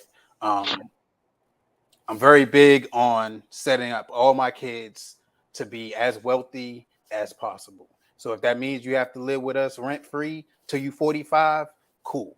But if you're being responsible, you're stacking up your money, you're running your businesses, you're doing things that are productive, awesome. I do think that he should have some responsibilities in the house. But here's my problem, because the problem from the clip and from social media, they're blaming the woman and it's not her fault, right? As a man, as a leader, if you're a great leader, none of this would even happen. Because as soon as I moved into that house, even if that's her house, women will respect you if you are a great leader. That boy would respect you if you're a great leader. First and foremost, people don't care what you know until they know how much you care. If I came into that house and I started pouring into that young man, mentoring that young man, he probably wouldn't be in the position that he was in. He would have known a long time ago, hey, as someone who cohabitates here, everyone is responsible for whatever goes on, regardless of how often you're here or not. If there's dishes in the sink and you see it, you clean it. If the trash is overflowing, you take it out. Like, these are life skills that we have to teach our men at a very young age. He wasn't there. So when you do get there, you start to implement these things so that you don't run into a 30-year-old man who now is talking back to you and doesn't want any correction or doesn't want any leadership, because now my mom been letting me do this for however long, and you've also been here and you ain't said nothing. He's talking about, oh, you supposed to know. How am I supposed to know if my mom ain't teach me and you ain't been saying nothing at all, bro? Yeah. You talking about you supposed to know? No. Hey, come here, son. I don't have a problem with you living here rent free. You work and you stack your money, whatever. All I ask of you is to do boom, boom, boom, boom, boom. The son even said, all you had to do was tell me what to do. And he like, nah, you supposed to know. So that's an issue right there. Also, what's an issue is, and this is why I don't even think the clip is real. It could be real, but why are you addressing the woman? That's a grown man. You having a conversation with your woman about this man. Like, that's not a leadership thing. That's not a manly thing to do. You know what I'm saying? You have an issue, you take it up with that man, not you like gossiping with his mother. You know what I'm saying? Like, that's why they don't respect you. You know what I'm saying? Like, there's a lot of things that is wrong on his part, which is creating this issue. And we want to put it on her, but someone did not raise this man to be the leader that they both need. And you can tell by his tank top he ain't no respect in the house. And he talk about I want to walk. By the way his shirt fit. Don't nobody respect that. because it's loose on That shit look like a dish rag. That don't look like a dish rag. How many times he talking about I want to walk around naked, but here you are like that's his level of accomplishment. Like, and two, I want you gone because I want to walk around naked. Like, that's a quick way to get him out the house. Just do it. Just do it. Yeah, he'd have been moved out. He'd have got tired of seeing that meat swinging to that house. Walk in his room. James, don't worry about it. I'll be out here too much. But you bring your company over there. I'm in there. It's swinging. Like, hey, we here. But like Skywalker said, it's a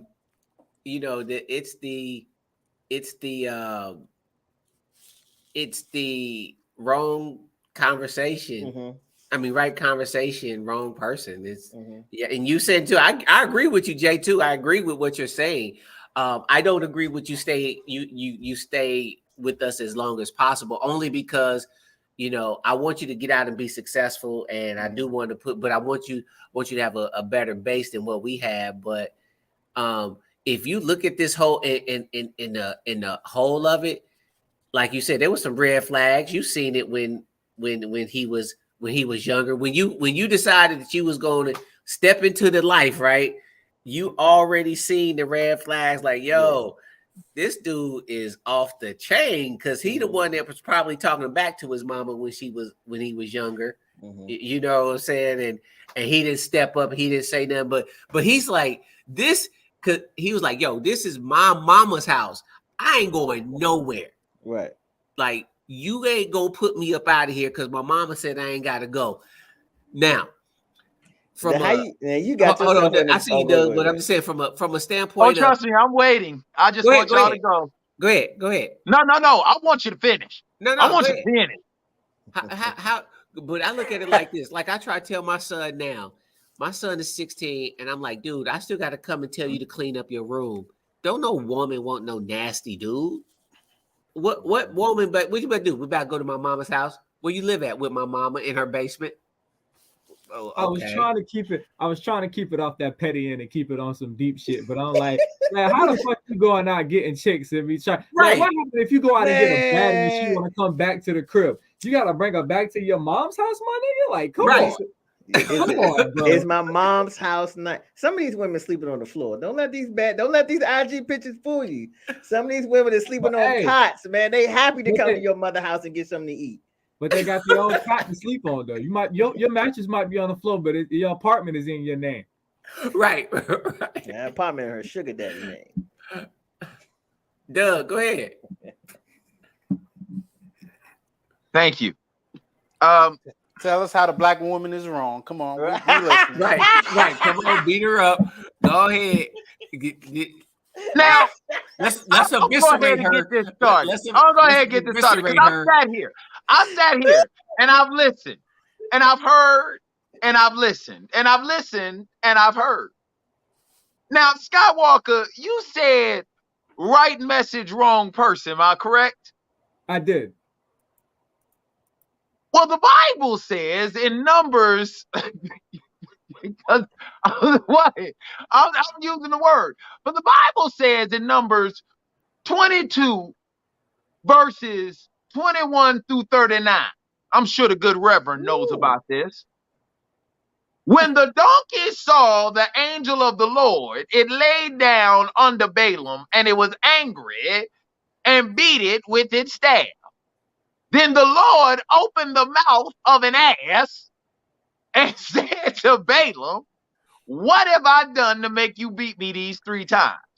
There's no such thing as the wrong message, right message, wrong person. Because God opened the mouth of that ass to speak to that boy. You understand what I'm saying? It wasn't what he said that was wrong. It was the fact of the matter that it's the truth. And the one thing in the black community we have a tendency to have an issue with is the truth. Let's be for real. I'm not saying, the one thing about me is I'm an equal opportunity shit talker. With the dude, he did look like trash. You have a Green Bay outfit on and it doesn't look like it's Lambeau Field, nigga, because you're not walking around in Wisconsin with a wife beater on. Okay, so first you're rooting for the wrong team. So you've already made a terrible life decision. Number 2, you have on a dish rag that is a wife beater. Okay, and number 3, yes, and number 3, one thing I can't stand is old people doing young people shit. You had your hat cocked to the side, nigga. Okay, you had your hat cocked to the side. That's like me. That's like me wearing a throwback jersey. No, nigga. No. No.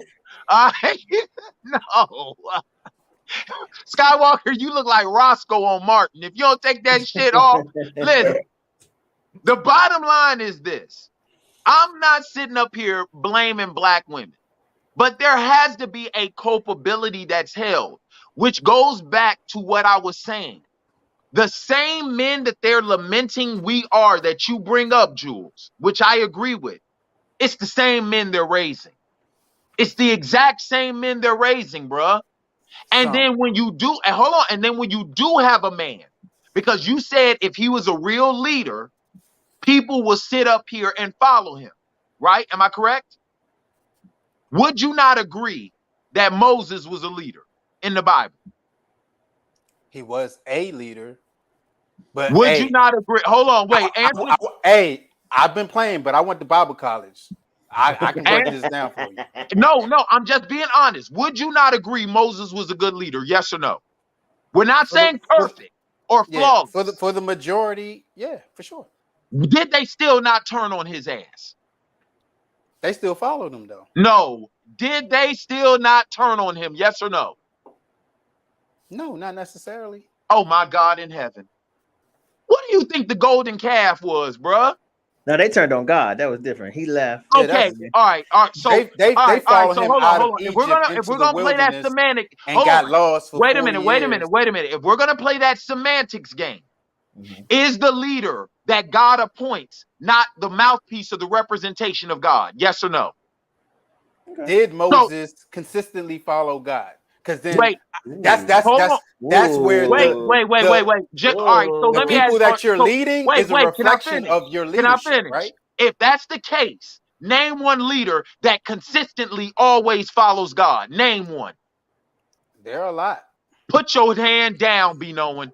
There are a lot. No, there are none. Because if there is a person that consistently follows God, that means they're perfect. No. There's yes, it does. There's no. Yes, it does. No. So you don't sin. Tell him, Pastor. So you don't sin. No, it doesn't represent that you perfect. It means that you're consistent in your following in God. Your path, right? In your path. This is the reason why I said we in the black community cannot have real conversations. We having a real conversation right now. No, because at the end of the day, Moses was a good leader and they still didn't follow him and they rebelled. And you're going to sit up here and tell me that, well, did Moses consistently follow God? If God chose him, yes. If God can look past his faults and God can look past his flaws, then none of us have a right to use his flaws and faults against him. Oh, for sure.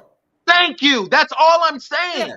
So we can't sit up here and make it seem like just because they don't follow you, you're not a good leader. Because there are many instances where there are good leaders and people still rebel. Here's the thing, though. Real question. Do you think he was a good leader? Do I think who? Oh, boy, from the video. Do you think stepdad was a good leader? I don't know. So I don't know. Just off the content, just the tone of his voice, the outfit that he had on, the context of the conversation, the way he presented it. From that clip, no. And it kind of goes back to what Jay said. And I get what he's saying. It's like, as if you were probably a better man, you probably could have had a better relationship. But see, that's what I'm saying. We're sitting up here and taking that and we're trying to extrapolate it, saying he wasn't a good man or a good leader. That's good not. Men don't wear shirts wait, like that. Hold on, wait. Can I finish? I didn't say nothing while y'all was talking. Go ahead. All I'm saying is it goes right back to what it is I said earlier. No matter what a man does, a black man does, it still ain't good enough. Because now we're sitting here trying to dissect that one thing and trying to say, well, he didn't look like a good leader. He didn't look like he was a good man. And it's like, come on, y'all. Goddamn. It's like, how can we sit up here and say that off of that one thing? Oh, right message, wrong messenger. It's like it goes right back to what I was saying. When it comes to black men, no matter what we do, this shit ain't good enough. That's not true. Good enough. That's not true, because it's a long list of black men that a lot of us will be like, yeah, that man right there, he's a good dude. Come on, man, stop it. Wait, hold on, wait a minute. I'll debunk that theory right there. Martin Luther King and B. Simone.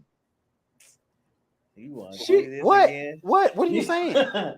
What am I saying? What I'm saying is, if you got a woman like B. Simone with all the faults and flaws she have, that can get on a podcast and shit on a man who literally gave his life for the movement, none of us niggas out here stand a chance.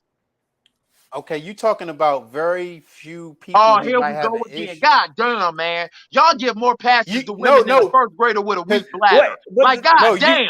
You can be a great leader and everyone's not going to agree with you, right? Thank you. That's all I'm saying. But so you can't sit up here and indict him like that, saying he wasn't a good leader if they don't follow. This is what I'm saying, right? because leadership, one, it's a skill. Two, it's a process. Oh right? my God. It's based off of a relationship. Oh my God. B. Simone don't moving know the goalposts. No, I'm not. This is leadership 101.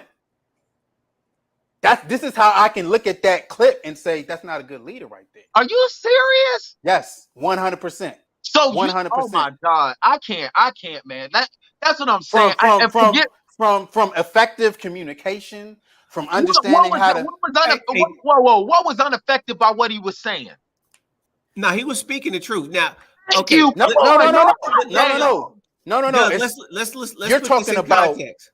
Let's put this in context, right? Let's take Christian. Forgive me for being passionate. Because I'm not yelling at nobody. We get it. I'm just like, God damn, y'all. What else can we do? Hold on. Let's take Christian, right? Okay. My son. Your son, Christian. Okay, let's do it. And his stepdad now, right? Okay. Yes. Now, in this conversation, what if that was the context of their conversation? Do you feel that Christian would accept what he is saying based off of the relationship that they have?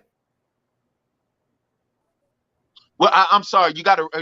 You kind of lost. So let's take this whole conversation. That whole conversation that they just had, right? You had a mom, you had a son, and you had a stepdad, right? Okay. The mom is who she is, right? Are we talking my son's We're mother? talking your son, Christian. Okay, all right, cool. Your son, Christian. All right. Now, your son, Christian, is in this conversation, and that's his stepdad. What does he say to that conversation? Based off of what his mom did not, knowing his mother the way I know her, she would side with Christian. Okay. So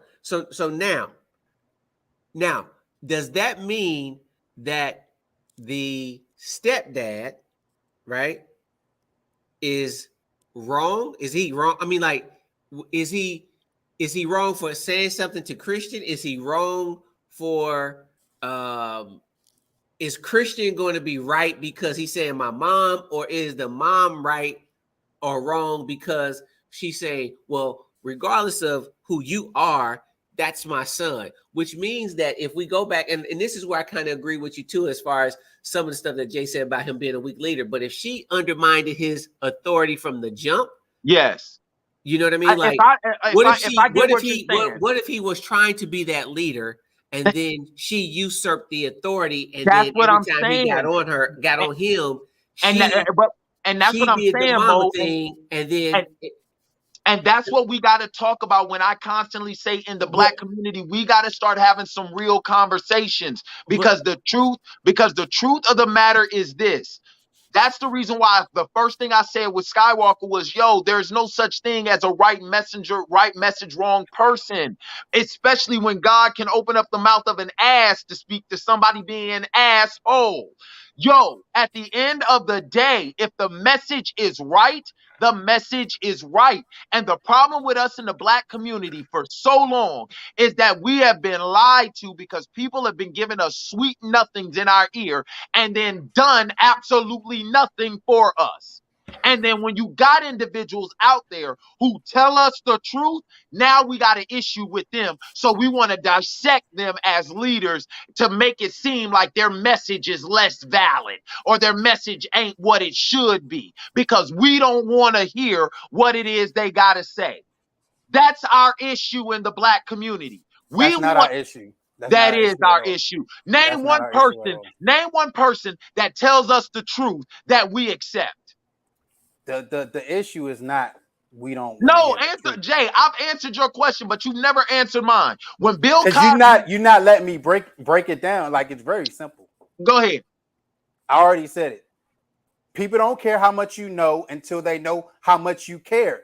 That's why it's always right message, wrong messenger. It doesn't matter what the truth is. Leadership is influence. Influence comes from relationship and impact. If you don't have no relationship, if you don't have no impact, I don't care what you say, because truth is not always objective. It can be subjective. right? No, that's bullshit. That's bullshit. No, bro. it's not. That's No, bullshit, it's not. bro. No, That's it's not. bullshit. No, Reality, there's no such truth. thing as my truth or your truth. There There the is. truth. That's all there is our individual truths. No, bullshit. That's the truth. This my truth and your truth is what led us to the confusion that we're in now. Everything that we're experiencing is intersubjective. They are truths that we've all agreed to be true. The sky is blue. We've agreed the sky is blue. But someone can say the sky is another color, and they could be right. What color is, if the what color is facts are blue? the facts. Blue is not a color. We've agreed what blue looks like. Also, Come on, man. You gotta stop that is it, an bro. intersubjective truth. Bro. Come on, to Jay's point, if the sun is setting, the sky's not blue. Is the sky not red or here's orange the thing. or whatever? Are you fuck? I'm dead serious. If a person if a person looks at that and says, "No, it's not blue." What color is the sky to a blind tonight, person? man. What color is the sky to a blind person? Look. Are you serious right now? No, but Doug, is that our individual truths is what it is, bro? No. The sky is always blue. Technically, it's not blue. Even at night, the sky is blue. The blue is a reflection from the ocean. It's technically not blue at all. Technically, it's not even blue. Okay. Well, because of the atmosphere and all the chemicals in it, it gives off the blue look. Yeah. See here we go. You know what I'm saying? But at the end of the day, you're looking at it and it's like it's blue. I can't with y'all. It's blue. I can't with y'all. Because at the end of the day, like I said, this whole notion that truth is subjective is literally and truly, once again, y'all think I'm always joking when I bring the Bible in. I do it to be funny, but there's truth behind it. You want to know why? Because in the Bible, God himself says, let your yea be yea, let your nay be nay. Anything else opens up room to the evil one. We have not just given room to the evil one. We built this motherfucking entire neighborhood in society. Like, this shit is crazy to me. Men are to lead, women are to follow. But we have flipped it where it's like, well, women can lead too. And look at where we are. Like, I feel like I'm in a crazy. Hold on. Where has men leading left us? Are you shitting me right now? This is how we got where we are. That's bullshit. That's bullshit, bro. That's bullshit. From genocide to slavery. You're not gonna get away with that one. You're not gonna get away with that one. What are you talking about? You're not gonna get away with that one. That's all under male leadership. So you're gonna try and tell me that up until about 50 years ago, when the feminist movement came in and came up with this, that men have just led this man-led society, or this patriarchy has led us to degradation, and women leading society the way they have now has led us into the glorious light. Yes or no? That's not what I said at all. You just sat up here and said, whereas men leading us got us. No, I don't agree with the men should be leaders and women should be followers. Yeah, I don't agree with that either. Like, okay, the most qualified person should lead. That's it, bro. That's not what. No, wait. Right. Let's not move the goalposts. I'm talking about in the family structure. That's what I'm talking about. I'm not talking about in the world. I'm talking about in the family structure. So what's your context, Doug? I mean, like, in the family structure, based off of your particular structure, you're single. You know, that hurt. That hurt, Maurice. Well, I just said it, like, you know, there comes a time where it hurt. Yeah, like I mean, I've been married 19 years. Oh. Do my wife lead in some stuff? Absolutely, she does. I'm talking about overall, Mo. Overall, you are the leader of your household. Is it leading, or is it just this is her area of expertise? Thank you. Come on, y'all.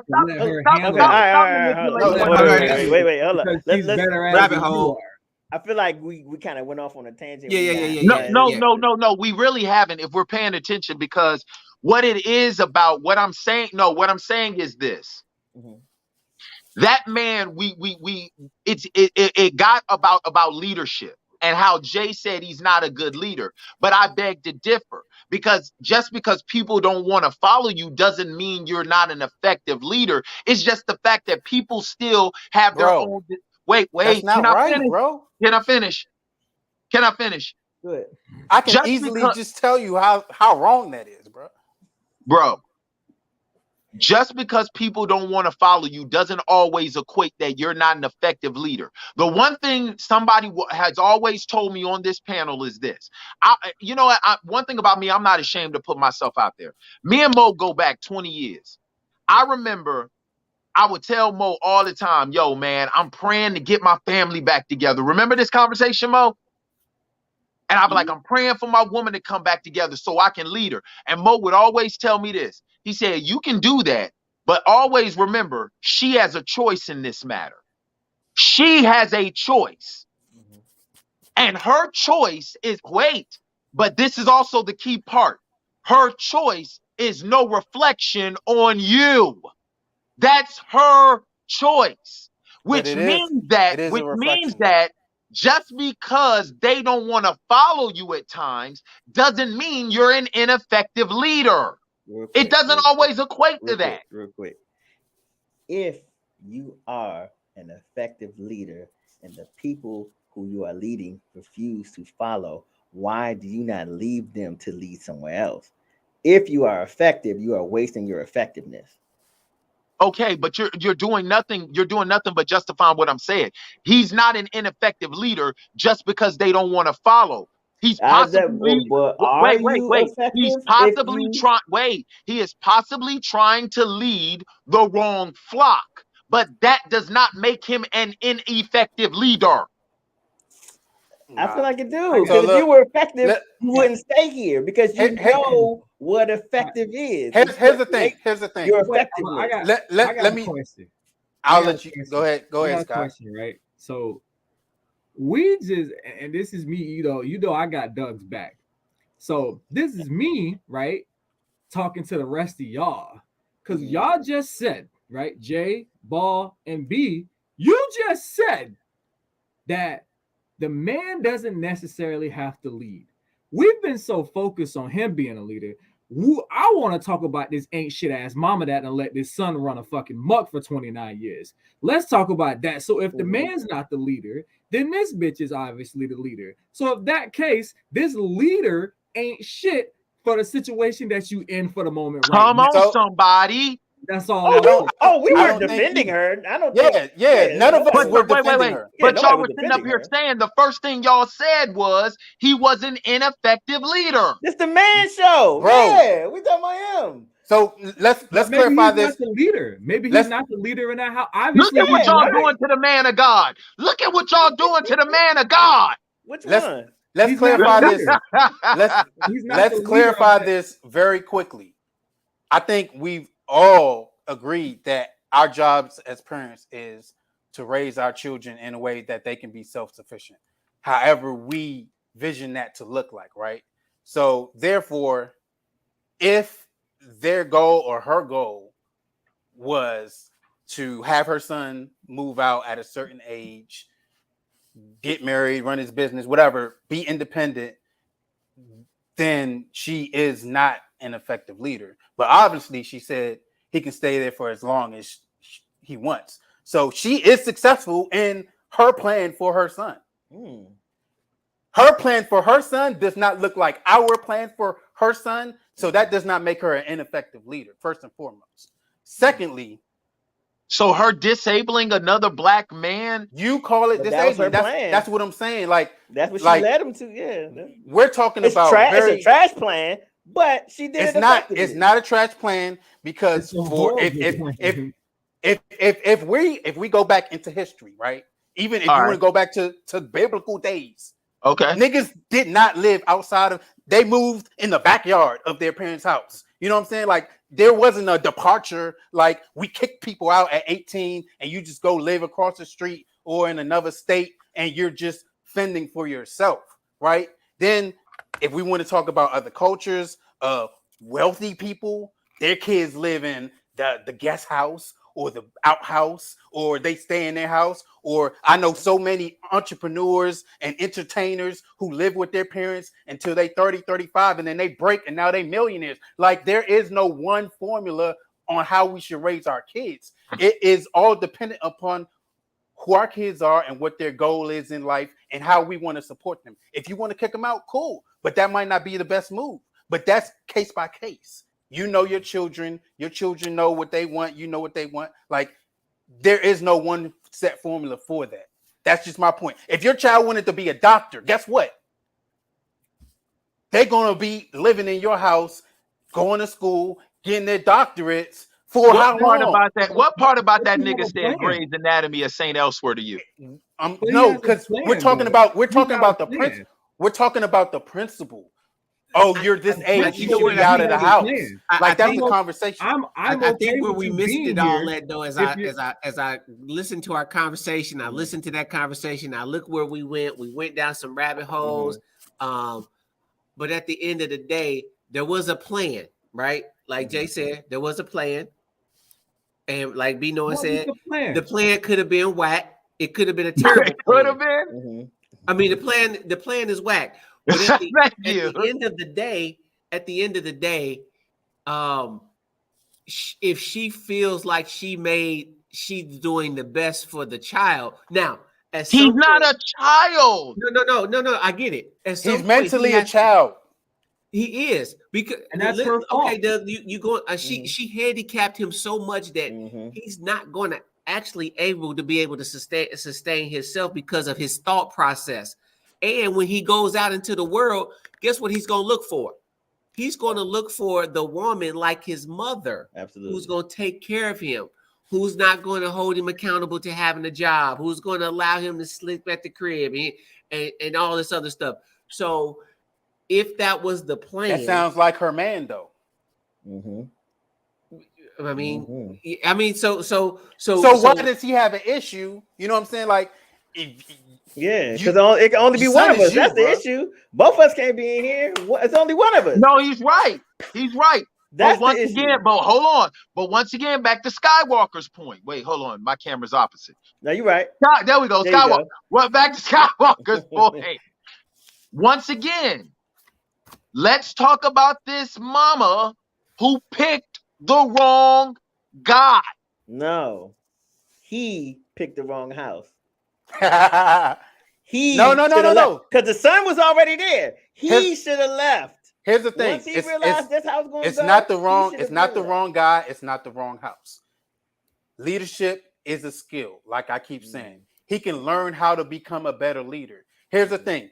One thing that I do in my house that I've been doing with my kids or whatever relationship I'm in, we have weekly, monthly, quarterly goals. We have weekly meetings.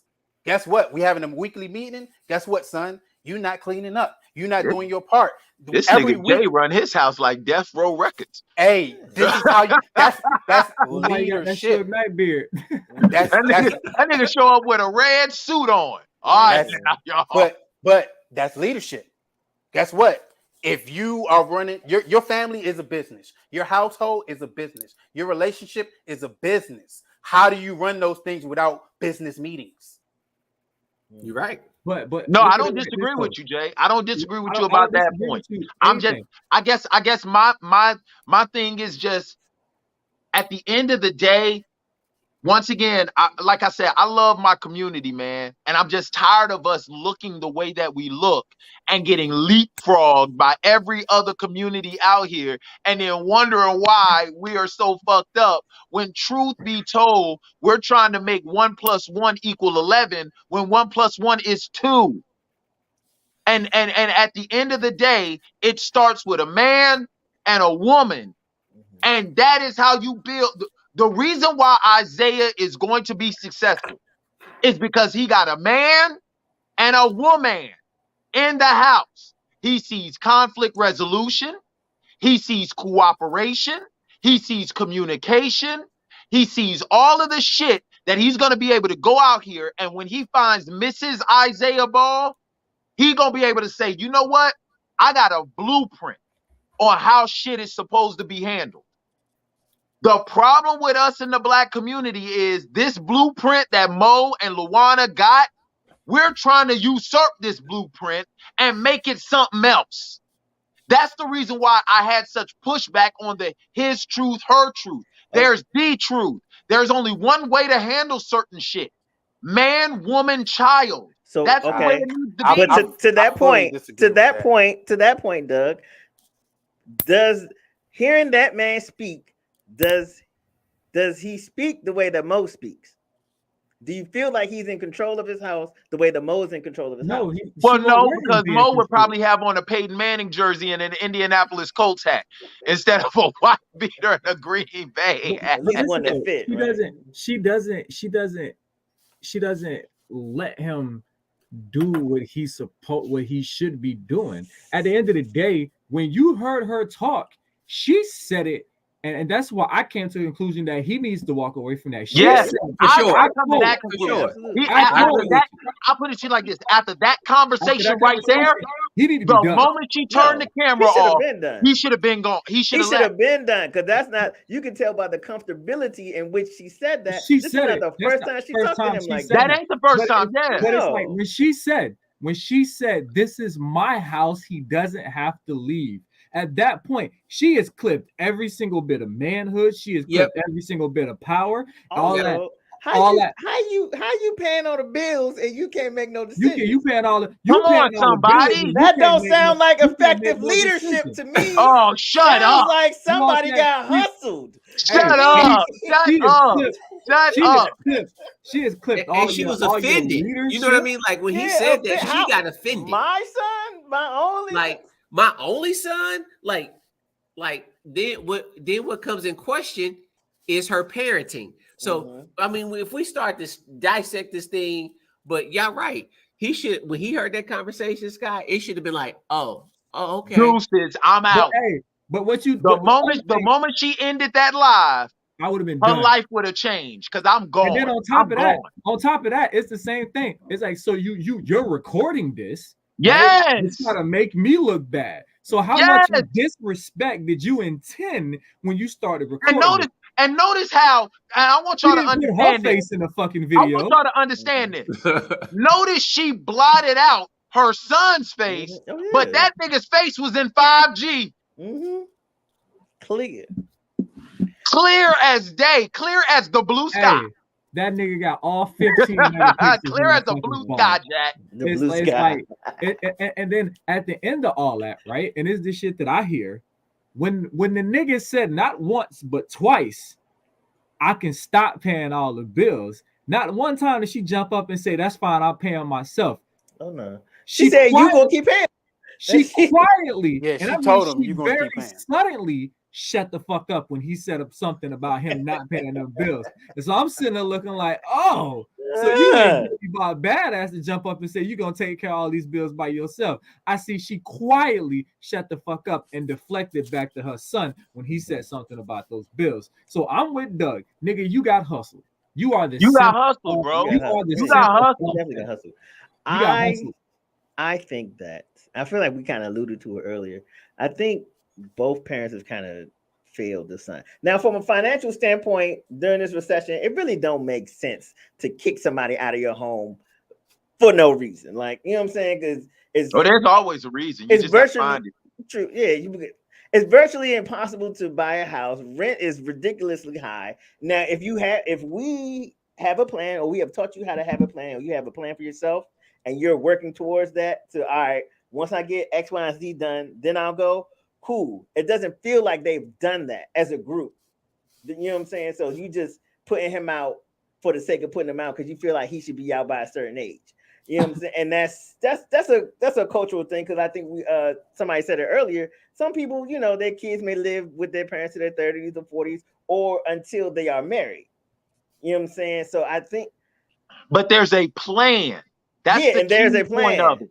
Right. There's a plan. That's the reason why I said I didn't push back on what Jay said, as I disagree. But the underlying point that he had was there is a plan. Yes. There is a the effective leader didn't put the plan in place.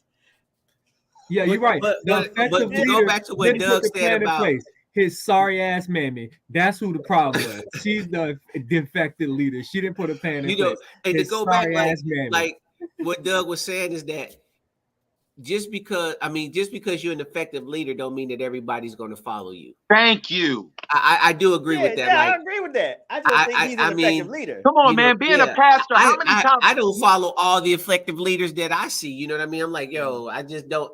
It just comes something in me. Like, come on, man. You know how many people talk about I'm leaving my church. I'm leaving my church. So because you could take this Your like church ain't your leadership. You know, like you could take it as, you know, you have parents who are effective leaders, but their kids still go out and do some crazy stuff that doesn't line up with what Boom will tell you. My parents were great. All the stuff I got locked up for, I should have never. I had no reason to do any of those things. My parents never told me to do none of that stuff. My parents never lived that type of house. I just chose to do that stuff. I got cousins right now. And it don't make them bad leaders. It don't make them bad parents. It means that you chose to make a decision. Right. I got cousins right now, bro. I got cousins right now. Do we want to psychoanalyze all of this? Because we already know something influenced you to make those decisions. No. All I'm saying is that to that point, I got cousins right now that they done some shit and we've been on the phone with them. And we were like, nigga, you had both a mama and a daddy that was married and in the house together. If any of y'all should have succeeded, it should have been y'all. Mm-hmm. And that's the reason why I said, just because you're not listening or following, that's the reason why I use the Moses thing. Even when it comes to Jesus, bro, people was defecting on him too. Are we going to say Jesus was an ineffective leader? No. Just because people don't follow you doesn't always indicate you're an ineffective leader. There are just times where people they're shitty followers, or your voice falls on deaf ears. But that doesn't always indicate that you're an ineffective leader. Because truth be told, there are several stories. And like I said, I'm a PK. So my basis is the Bible. There are plenty of stories about Jesus where each one of those disciples all turned on him at one point in time. Does that mean he was an ineffective leader? No. It just means at times Peter wasn't shit. At times Judas wasn't shit. At times the disciples weren't shit. Mm-hmm. But that doesn't mean Jesus was an ineffective leader. Moses' own brother and sister turned on him. His own brother and sister. I mean, those two should have been down from him. That's different. Siblings never listen. That's different. Aaron built the golden calf, and Miriam questioned him in front of the entire nation and got struck with leprosy. Are we going to sit up here and say Moses was an ineffective leader? No. So all I'm saying is, come on, y'all. Like, there comes a point in time where, and like I said, it goes right back to my point. Why is it that why is it that black men, no matter what position we're in, we're always the focal point of ire and ridicule, but we'll sit up here and overlook the fact that this woman has enabled this boy and turn around and she will create the men that inevitably they lament. This full circle. 2 points. You're right. It is a full circle because that's sorry ass mama created this sorry ass boy with some black woman is gonna criticize. Yep. I agree. I agree. I agree with all of that. Because the first thing they're gonna do is criticize him about not being a man. And let's keep it going. Because he got a sorry ass mama. It is a simple effect. And then on top of that, who did the mama end up with? A nigga that she took from her mom, his mama's house. But that was gonna be my point. It's a cycle. We talking about effective leadership. She said he moved in with her when he was 22. That man looks a lot older than 22. That man looks like that man looks like he's been in that boy's life for about all of those 29 years. If we're doing the math correctly, at least 15 to 20 years that man has been there in that home. Well, hey, he might not even be that goddamn old. That bitch might have stressed him out to the point where he looked old. Damn, Skywalker, do you have a silencer or is it always on 3-round burst, nigga? But that's how you be feeling, it's always on 3-round burst. Like I said, full circle to support Skywalker and Doug, Mr. Perspective. We get the backlash because guess what? We supposed to be the leaders. That's one. That's to your point, right? Okay. If we are operating in the godly hierarchy, then the leader gets all of the bashing. Okay. All of the responsibility falls on the leader. So if shit is out of whack, it's because we not doing the job, right? Secondly, to the conversation earlier, her son was raised the way that her son was raised because there weren't any other men in her circle that was going to be there to help make him the man that you think that he should be. Okay. All right. That's full circle. All of our conversations comes back to men not stepping up to the plate and men being absent, not being effective or is it leaders. the fact of the matter that with her mouth, she No. ran away good men that would have That's taught what, that man. boy No, how no, to no, be no, a no. good. No. Listening to her mouth. Listen her to mouth, the way 'cause she guess addressed. what? Wait, hold on, wait. Going to your point, Jay. The way she addresses a man who is paying bills in her house.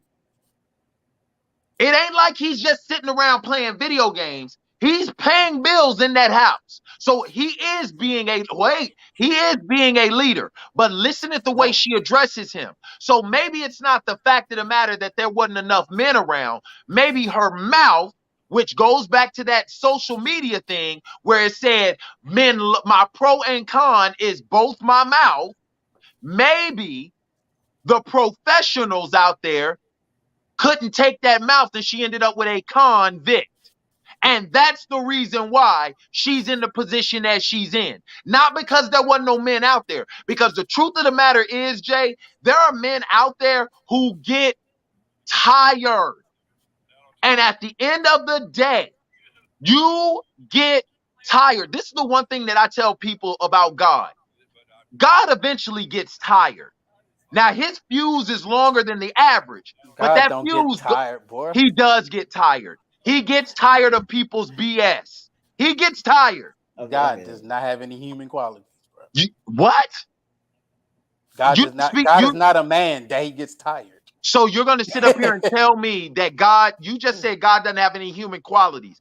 Does it not say in the Bible that God's anger was kindled against Israel? Yes or no? We attribute. No, wait. No. Answer my question. I've answered all your questions.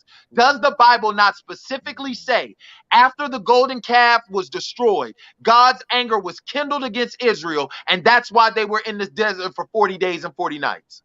40 years. That's what the Bible says. So how do you say? Hold on. So how do you say God doesn't have? So where do you think we get our qualities from? Is God omnipresent or not? Yes. So if God lives above time and outside of time and can see the beginning from the end, why does God have to get angry at anything that we do when God already knows the end?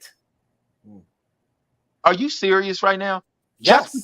Okay. Just because you may know the end doesn't still negate the fact that you're angry that it's there. Because at the end of the day, as a human being, yes, God knows the end from the beginning, but the path that we choose to take to ultimately get there is what angers him.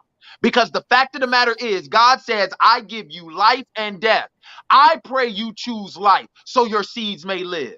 But a lot of us out here, everyone in this panel has chosen death at one point in time. Are you trying to sit here and tell me because he ultimately knows that we're going to choose life, that he doesn't get pissed off that we made an unnecessary decision?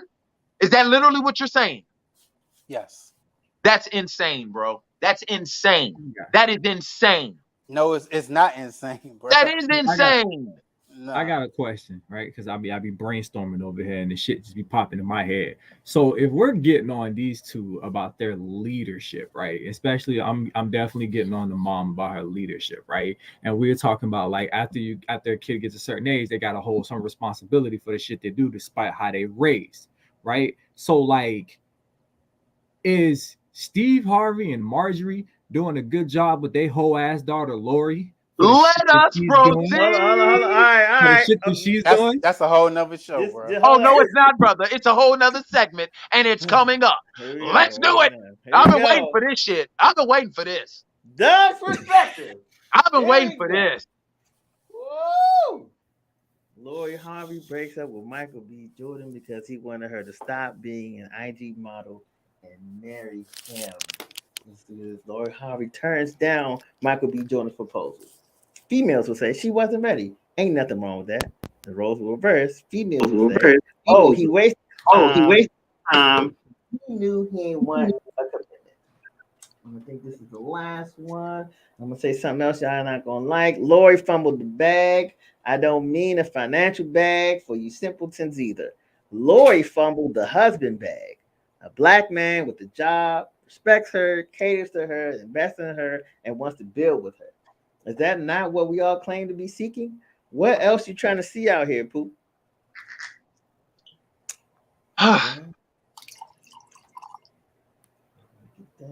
Wait. Oh, wait. How you do this? Oh, my bad.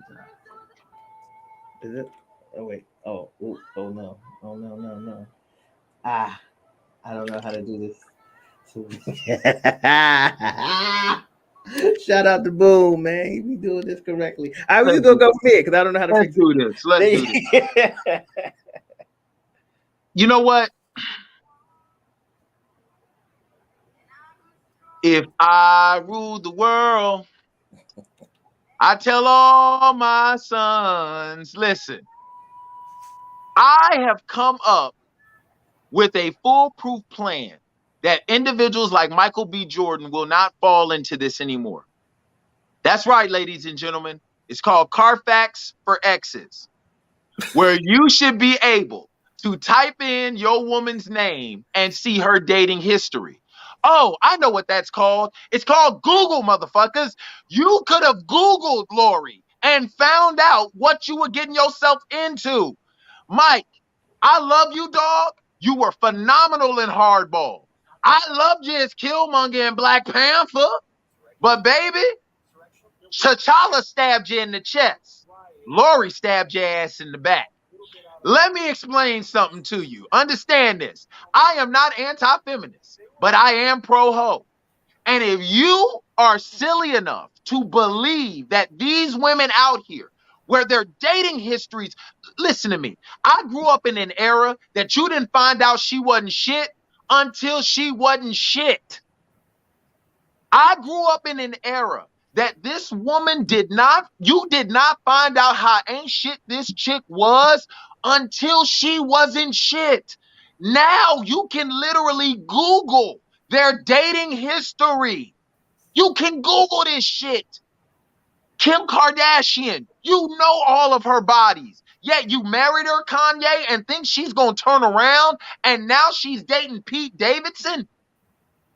Dude, are you serious right now? Same thing with with Michael B. Jordan. I love you, bro, but this is your fault. This is your fault.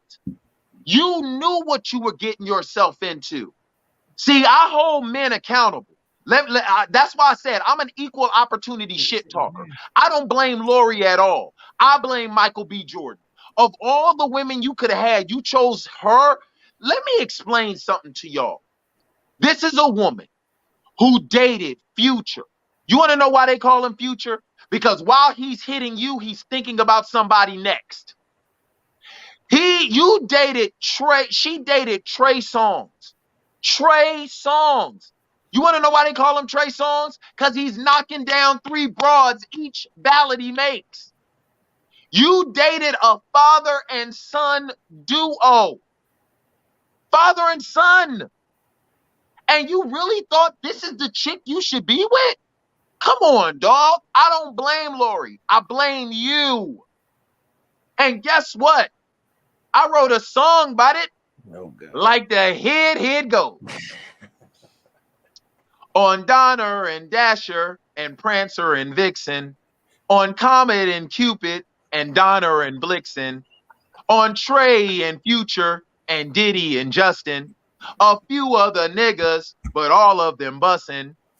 But the most famous of them all, next to take the fall, Michael B. Jordan. Him and Lori Harvey were seen out on the red carpet. We all thought it was gonna work out. All of the cameras loved them. as they walked hand in hand from Hardball to Black Panther. They were honeymooning in Wakanda land. Then one foggy summer's eve, Lori revealed herself. Ho, ho, ho, Michael, with your proposal so right, I'm going out with another nigga tonight. Then all the tabloids hit it. Lori didn't want to take a beating, so it's always men's fault. Michael was accused of emotional cheating. What kind of shit is that? To blame a man for emotional cheating is like playing a game of 21 versus that nigga in above the rim when he ain't had no ball. Who's shooting? Who's scoring? All I'm saying is, I am not anti-feminist, but I am pro-ho. Team Lori all day. Because y'all niggas is going to learn. Y'all going to learn. Stop choosing these women who don't want to be chosen. Y'all niggas is going to learn. Like my grandma used to say, a hard head make a soft butt.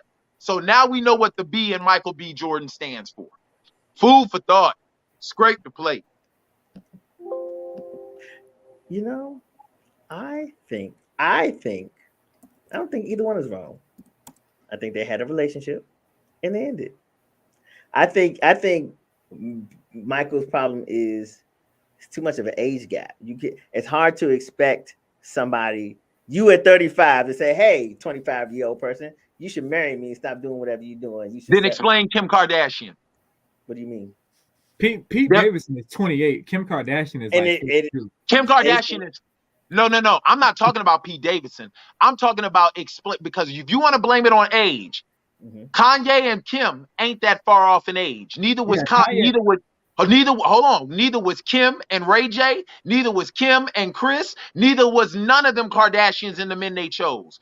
It is not about age, my brother. It is about your mindset, your mentality. And that's the reason why I blame the man. You overlooking it though, like maybe she just wanted to get a piece. You know what I mean? Like maybe she wanted to get her rocks off. Michael B. Jordan have to be the next dude in line.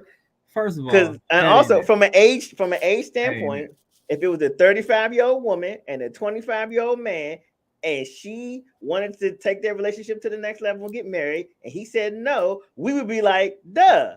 Why would you expect this 25-year-old man to want to marry you? First and foremost, men's mentality and women's mentality are totally different. That's number one. We need to stop acting like men and women are the same. They are not. We're not gonna act like women out here ain't 25 trying to get married. We're not gonna do that. Thank you. Men and women are not the same. First of all, what are y'all talking about, bro? What are y'all talking about? So you're telling me a man and a woman's mentality are the same? No, bro. Humans are humans, bro. Jay, stop it, bro.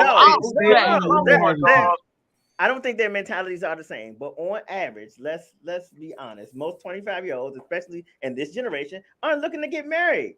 And you 25 with that type of status, that type of level, that type of exposure, that type of money, you may not be looking to settle down. First of all, B, let's be honest, okay? I'm gonna give you Jody's perspective on this. Okay, Mr. Skywalker's perspective, because Doug gave his perspective and it was great, right? He is holding Michael B. Jordan accountable. Thank you. I'm not blaming Lori, I'm blaming him. I'm 100%. No one needs to be blamed. I'm on Doug's side. But Michael, you should have seen this coming. You should have seen this coming. Let's understand this, okay? This woman dated a father and a son. Let's break down Lori Harvey. And the thing is, we keep looking at her as a person. I say no. Lori Harvey is not branding herself as a person. She's making herself a brand. Okay. Yes. Lori Harvey is trying to be what the Kardashians were. Thank you for absolutely fucking nothing. Lori Harvey ain't even Steve Harvey's daughter. That's the woman he marries' daughter. You took his last name. You have a cute face and a nice natural body. But guess what? Nobody gave a fuck because you aren't shit. You're worth nothing. You're just Steve Harvey's stepdaughter. Skywalker? No, I'm not here to play games. I'm not here to play games. Lori Harvey, and the reason why Lori Harvey is a hoe, I see, nigga. The reason why she's a hoe is because you're a talentless, pretty face that is amounted to not even a fucking thing. You didn't even do what these rappers, baby mamas do. At least the bitch Ari got an eyebrow line that sells out every once in a while. I don't think she's selling. No, I think she have. She's selling like eyebrows or something, like eyelashes and shit, like makeup or something. So at least she's selling something. Okay, you literally are in the spotlight because of the last name that you took from your Lori Harvey has skincare products. Oh, well, probably now because you probably got Steve's money. But let's be honest, Lori Harvey is literally fucking herself into relevancy. Okay, you dated the Future, everybody. She just named the British race car driver. She is literally fucking herself into a household name, because if you weren't fucking the niggas with status that you were fucking, nobody would give two flying fucks who the hell you were, bro. And that is all she is doing. And she's on to the next. They just said they spotted her out with Jack Harlow. And it's just like, bro, all you're doing is fucking with. All you're doing is they could have just been outside. And just so happened. Listen, I'm gonna tell you, like I told this one chick that I was arguing with. You are fucking with niggas that get pussy like that. You are not sitting in Future's face, not fucking and sucking him. You are not sitting in Diddy's face, not fucking and sucking him. You are fucking and sucking every single one of these niggas that you were spotted out with. Because at this point, there's niggas out there that are like, you can't be around me. I love my boy Kevin Gates, and that nigga told one time to ask that nigga why, like, I can't think of the one shit like China Doll or like Ari Lennox. Why didn't you let them in the club? Because them bitches got a bad name. You can't be around me because of the shit that you do. Lori Harvey is on that same level. You are literally fucking to be relevant, to be a household name. You are trying to be a Kardashian. Just with the last name Harvey. You're an absolute nobody chick with some bullshit skin line care. And I bet that shit probably is selling out now because of the shit you did. And I will nice skin. Here's the thing. All rich black women have nice skin. Are you serious? Yeah. And I'm gonna sell you the product so you can get like me. That's not. First of all, I heard a motherfucker say one time, right? If you're ever having doubts about your looks, just understand this. Nobody's ever ugly. You're just poor. You just poor. Oh yeah. You're just poor. You're just Kardashians are a perfect example of that. Come on, somebody. Money. They are not a. And I'll take it a step further. So quick Go question. ahead, Jay. Quick question. Who has Michael B. Jordan dated that we've spent this much time talking about who he's been dating? This is it. If I'm not mistaken, this is his first public relationship. Why do you? This is his first. Why do you think that is? A black chick, because all the other ones have been white girls. So there you go. It's a lot to it, right? This relationship happened for a reason, first and foremost. Secondly, to Skywalker's point, attention is probably one of the most valuable currencies to today. So if we can spend so much time talking about Lori Harvey and them at Valentine's Day, them at Thanksgiving, Michael B. Jordan capitalized off of her brand, her name. He's doing the same thing. He's doing the same thing that she's doing. So you're telling me Michael B. Jordan needed Lori Harvey to get this much attention, to get this much conversation? Yes, because he's been dating and fucking and doing all of that, and we didn't care who he was dealing with until he got with Lori. Bro, we got Steve. We got Steve. Perspective.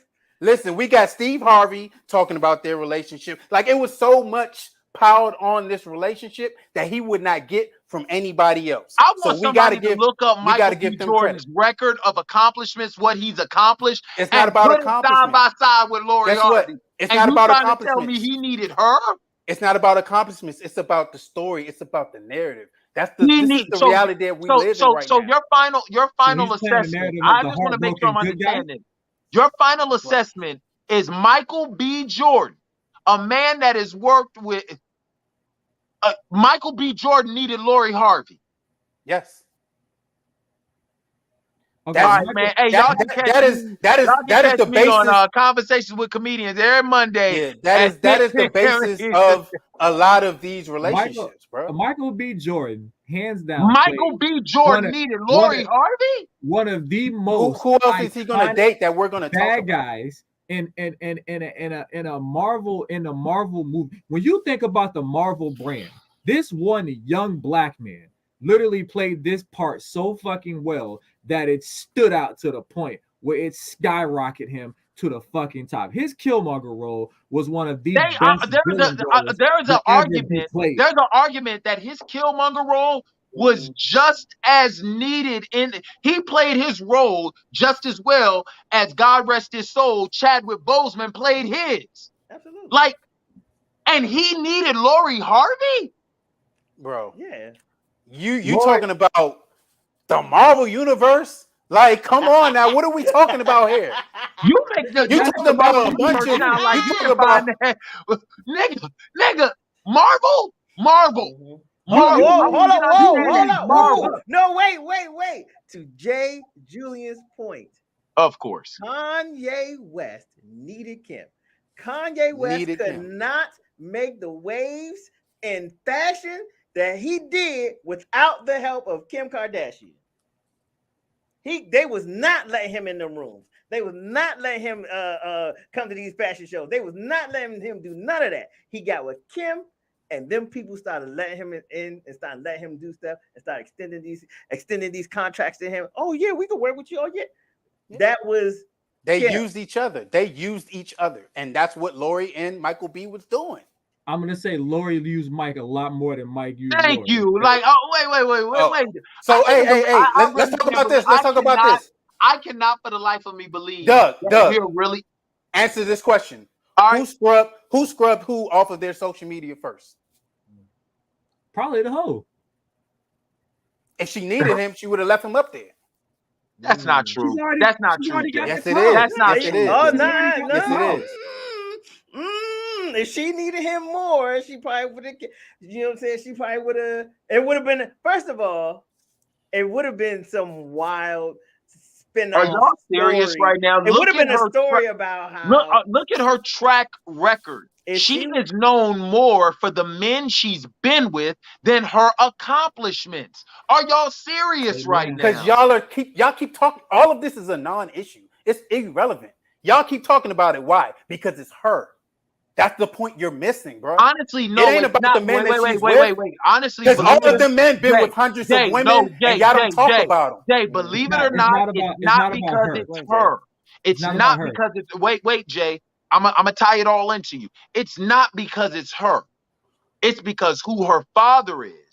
How he projects himself out here as the guru to love and how women need to carry themselves. But unfortunately, you can look at his life and who's directly under his household as an effective leader, and no one is following anything that he's on television and the radio telling people. Hey, watch this. Watch this. Brian B. Knowing, watch this. What's his popular book called? Say what? What's Steve Harvey's popular book called? Think Like a Man. What is it? Think like a man. Yeah. Think like a man, act like a woman. What is Lori doing? Exactly the title of that book. For sure. Being a hoe. But no. Wait a minute. Time out. Don't take the book out of context, because Steve meant the book for women to understand men, but ultimately get to the altar to get married. That is what the book is. Wait, hold on. Wait, time out, because we cannot sit up here and misrepresent that. I got the book. I read it. I read the book too. It was always about weeding out the ones who are playing with you, understanding the ones that you want, and ultimately getting to the altar. His daughter is not acting. She's acting like a man. Yes, she's not acting like a woman and thinking like a man. She's thinking like a man and acting like a man. Bro, you're missing the point. There is a long roll these dice. She's and I'm gonna roll again. She's not walking away from the table. She's still hoeing because her pussy still got some thread on it. First of all, we gotta stop saying she's hoeing because she's doing She's doing what men do, and I don't agree with the double standard. Whoa. Okay. Men are called hoes. Whoa. Wait a minute. Time out. The men are called hoes. We just don't care.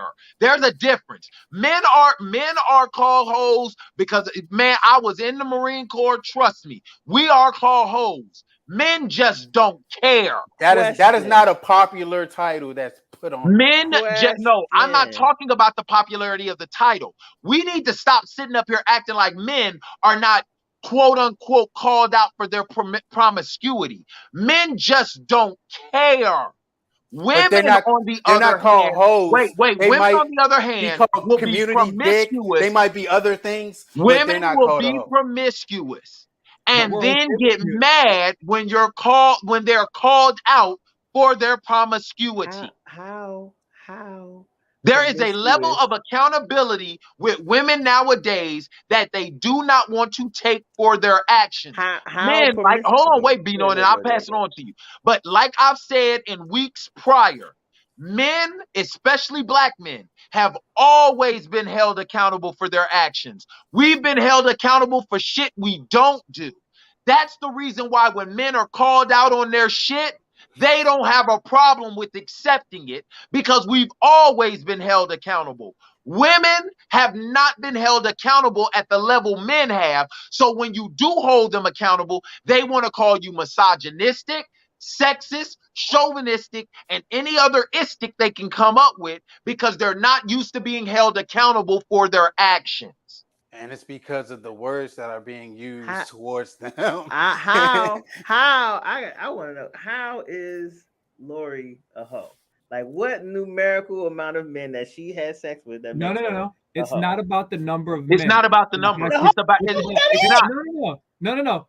It's not about the number of men. It's about how she's carrying herself. Because she's not dating to marry. She is literally fucking with niggas with status to get. How do you know what her intentions are?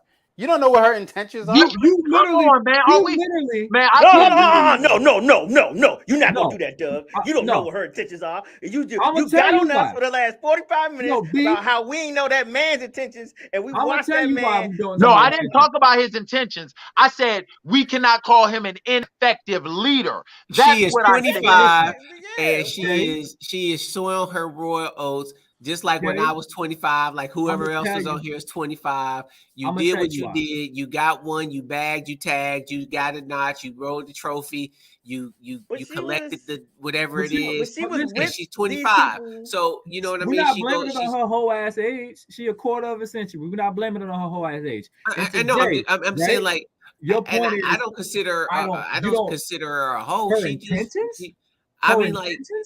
If she was a dude, is he a hoe? Nah, he's out here just getting his, right? No, so she's just getting hers. At the end of the day, she just. Are we really going to sit up here and act like men and women are the same? The relationship she just came out of was a year and a half. Like, and it was no speculation of cheating. But what I'm saying is, when you ask the question, right? Like, how do I know what her intentions is? Her intentions are to be a hoe. Let's be real. No, it's not. She wouldn't have stayed with him for a year and a half. Wait. She dated a father and a son. Are we really going to overlook that? Y'all saw a picture of her with the father and a picture of her with the son, bro. That doesn't mean they were dating. Has she ever denied it? She don't need to deny it. Who are y'all for her to even explain herself to? Okay. All right. That's a part of the attention. You're absolutely correct. That's the part. I'm going to let y'all talk about this because it benefits me. I don't need to clear anything up. It's a marketing ploy. You know what I mean?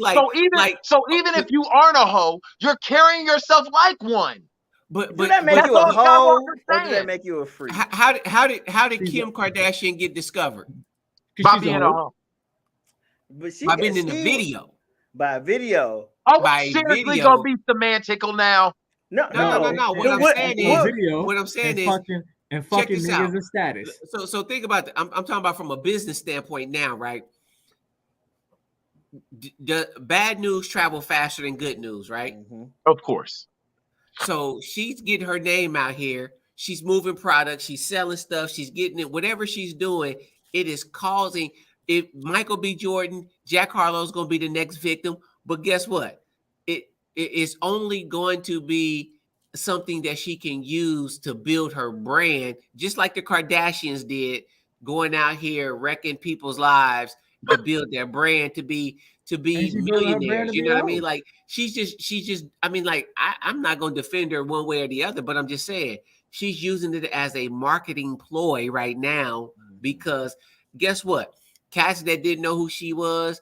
And now that she was with Michael B. Jordan, how many followers did she pick up on her Instagram? 600, 700,000, maybe a million. This is crazy. This is crazy. Jada Ballhead bitch ass. This is crazy. I've never understood why we cannot call out. We cannot call out adverse behavior from the opposite gender. I do not. Would you be calling her a hoe if it was a guy? I mean, like, right. And I don't feel like it's been, be calling him a hoe. Yes, I love Future. Future's not, a hoe, I but don't Future think just don't care about being called a hoe. So we're gonna act. So we're gonna seriously sit up here and act like Puff does not have a promiscuous past. Puff is a hoe. You could be. Bro. You could be. Oh wait, I don't know nothing. He does. Wait a minute. He does have a promiscuous past. Jay-Z. Wait. Hold on. Wait. I'm gonna start throwing some names out there. Jay-Z. Okay. Ho. I don't know nothing about him. Oh my God. First of all, I'm gonna even go one farther. Jay-Z's a hoe and a baby back pedophile because this nigga. Are we talking about a past? Damn, man, come on. Are we talking about a past? Or are we talking about reputation? Doug, you see what you did? No. Past or reputation? Because those are two different things, bro. Your past equals your reputation. No, it contributes to it. Your reputation doesn't have to be true. Your reputation. Your past contributes to your reputation. Are we serious? Yeah, but that's why I asked. That's why I asked. What is the number of people in the last 3 years? This is my thing. I don't think it's just regulated to number. I believe it's number as well as your attitude towards it. So the way you carry yourself also has a lot to do with it. Because there are a lot of guys out there, like 50 Cent said this. He said there are more ruthless criminals in business that wear suits than there are on the corner. Mm-hmm. So it's not just about one or the other. They're not mutually exclusive. They go hand in hand. So what I'm saying is it's also about the manner in which you carry yourself. Like perfect example, Corinne Steffens, Superhead. Also Amber Rose, another one. But they literally said if that's what we're comparing Lori to, Lori did not do that. Wait. What I'm saying is I'm talking about the attitude. It's not just about the act. It is about the attitude. Amber Rose has a slut shame walk. It's not. So here let's stop this right now. With that, no. What is Lori's attitude towards that? What has Lori done that's comparable to that? Two quick things. Look at the way she. I'm asking you to explain it because the last. I'm trying to. Hold on. We're talking about Okay. Let's get this out. Let me ask you a question. As a pastor, would you not advise your member if they come to you and they say, people keep equating me as I'm a thief and I'm a crook?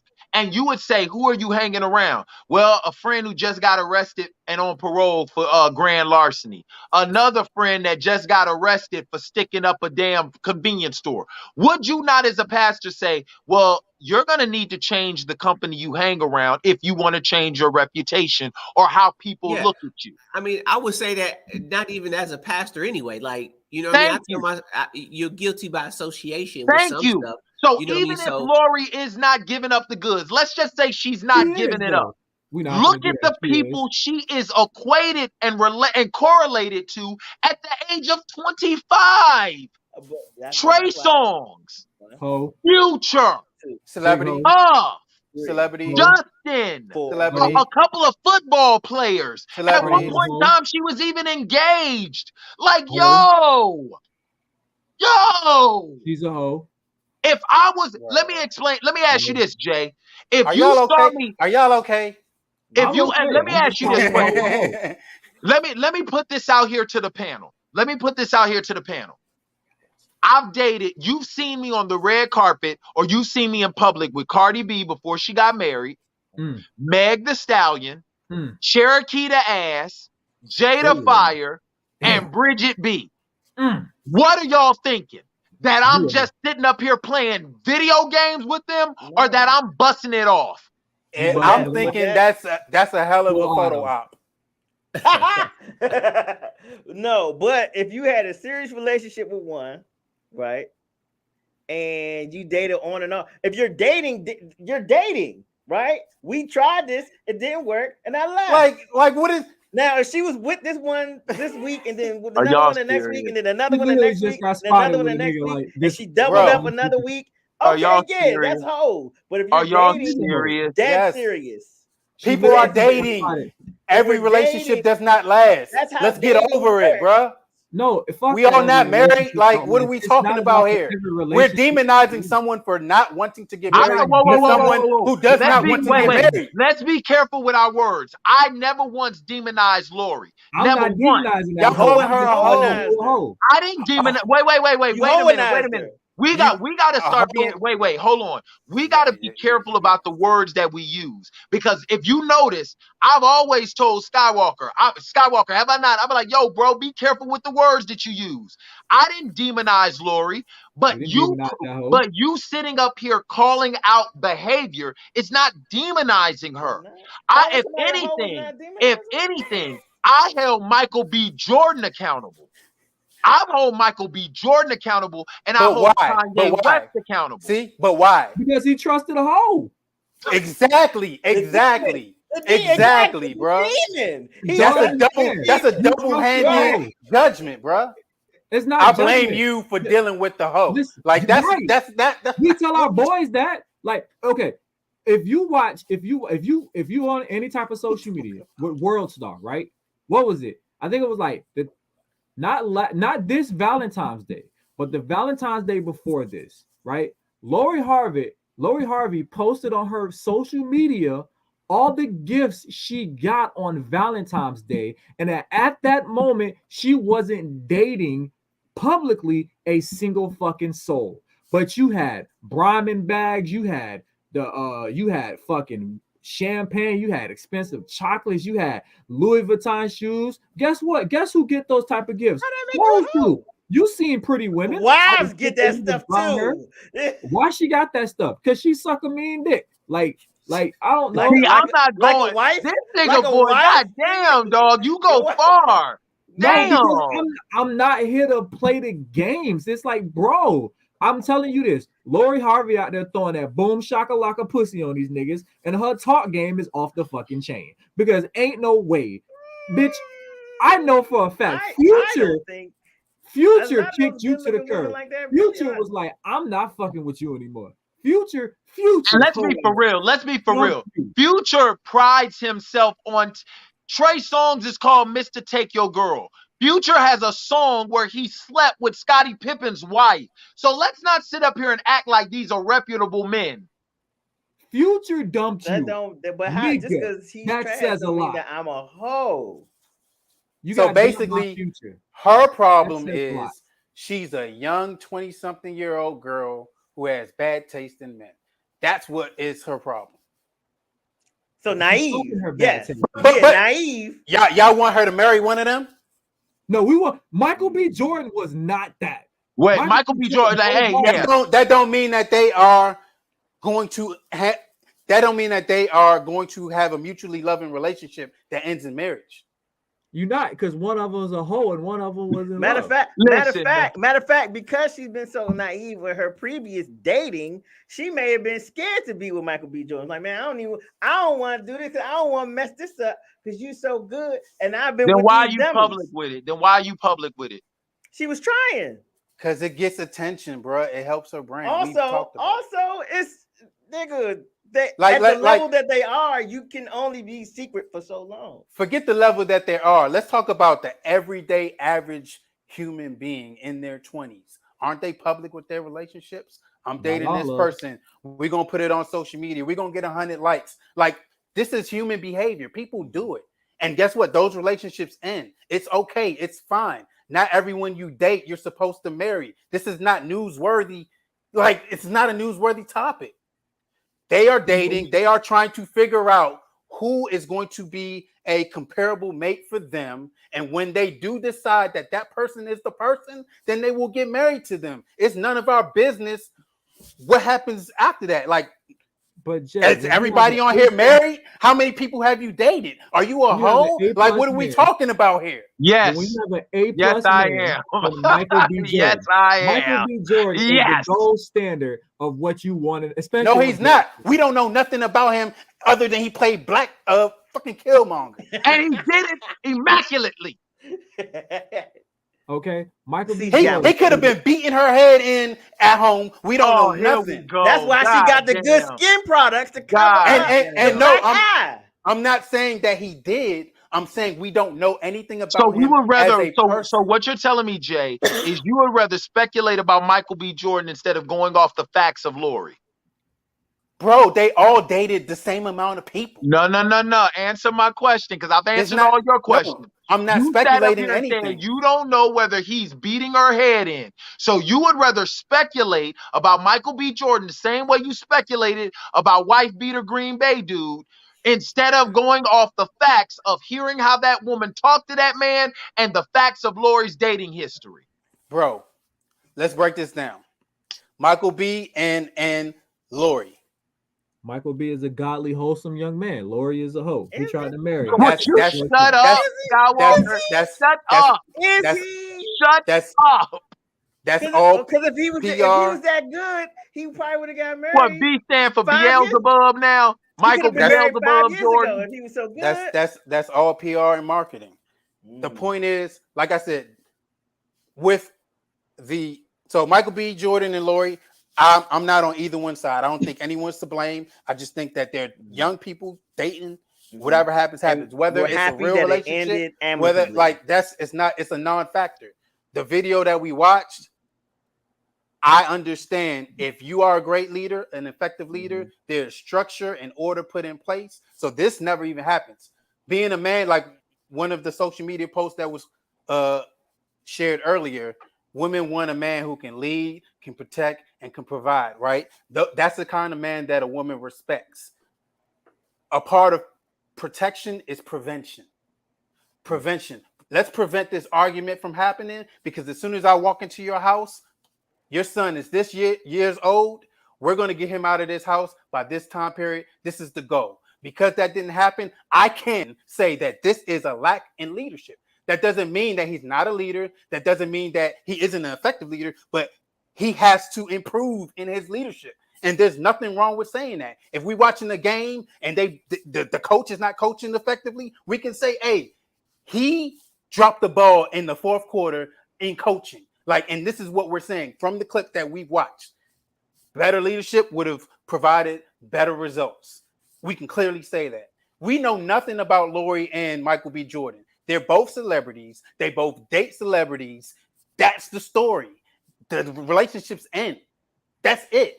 Michael B. Jordan, like we've seen, he's been dating white women after white women after white women, and people have been saying he don't like black women. Guess what? I'm going to get the most popular black woman, and we're going to be together for a year. And I'm going to show you how much I love on her. All the stuff that I bought her, all of the trips or whatever, we've created a new narrative for Michael B. Jordan. He benefited from that.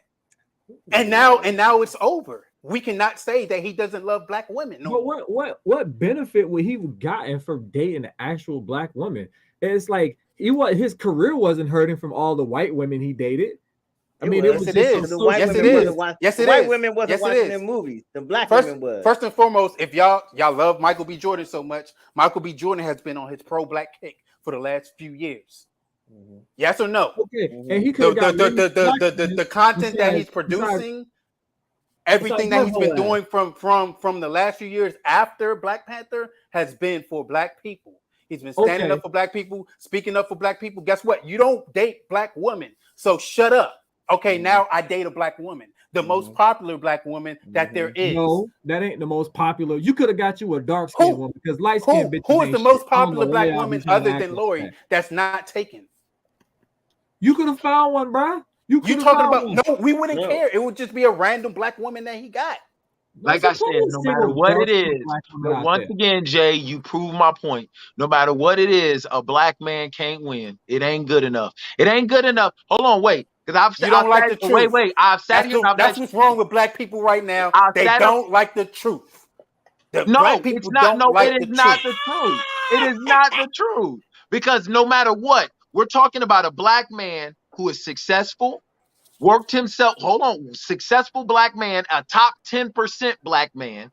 We're talking about a black man with no scandals, no outside children, he is literally as squeaky clean as they come. But yet we'll find a reason, because his preference maybe not is non-black women. We'll find a way to pick at him and say, you ain't good enough to be, you ain't black, you don't love black people. Yet we have a black woman and black women out there who literally use black men for what they can get them for, whether it's a baby, whether it's money, whether it is clout.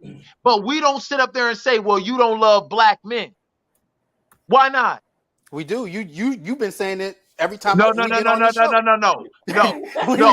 said no. I said, I'm very careful with my words.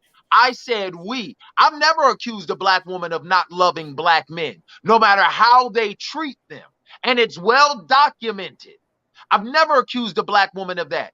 But if a black man says, I don't want to date, I'm dating non-black women, all of a sudden he doesn't love black women. But you'll have black women out there who lie on black men about this being their child and it ain't. Black women who will have black men sent to jail over shit that they don't do. Black women who literally and truly use a black man for his resources, from everything from his penis to his bank account, and will drop him like a bad habit. But we as a universal community never sit up here and say, well, y'all don't love black men. Look at the way y'all treat them. Why is that? I think that we do. No. Answer my question. I just did. I think that we every do. Question, Jay. I just did. No, that question was for Jay. It wasn't for you. I've answered every question Jay has given me. Answer me that question. He said people will say he doesn't love black women because he chooses to date non-black women. I concede to that. If I concede to that, then why don't we sit up here and say the same thing about black women who it is well documented? You, Jay, I know what you run. You run, what is it, My Brother's Keeper or something like that? It is well documented that black women lie about this being their child, lie about a black man touching them or hurting them, getting them thrown in jail. Black women use black men every single day for what they can get out of them and throw them away. We never hear black women don't love black men. Explain. So first and foremost, this is true. There are cases of black women lying, like all of the scenarios that you've communicated. That's true. There are examples and stories that align with that, right? The percentage of that, I don't know the percentage of that. I won't say it's most, but to your point, no, I'm not. To your point, like you said earlier, black women have been the voice. So that's one. Two, black men don't speak up.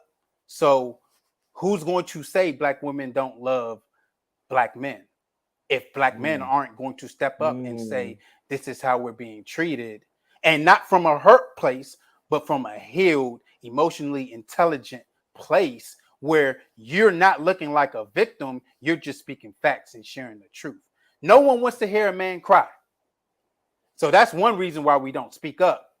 But if we learn how to communicate what we're experiencing from a mature place, that goes back to my statement, we need to learn how to live above reproach. We need to learn how to create a new standard. Therefore, if you've been lied on, and you can say factually without being emotional, we always say women are emotional, but goddamn, black men can be very emotional. Absolutely.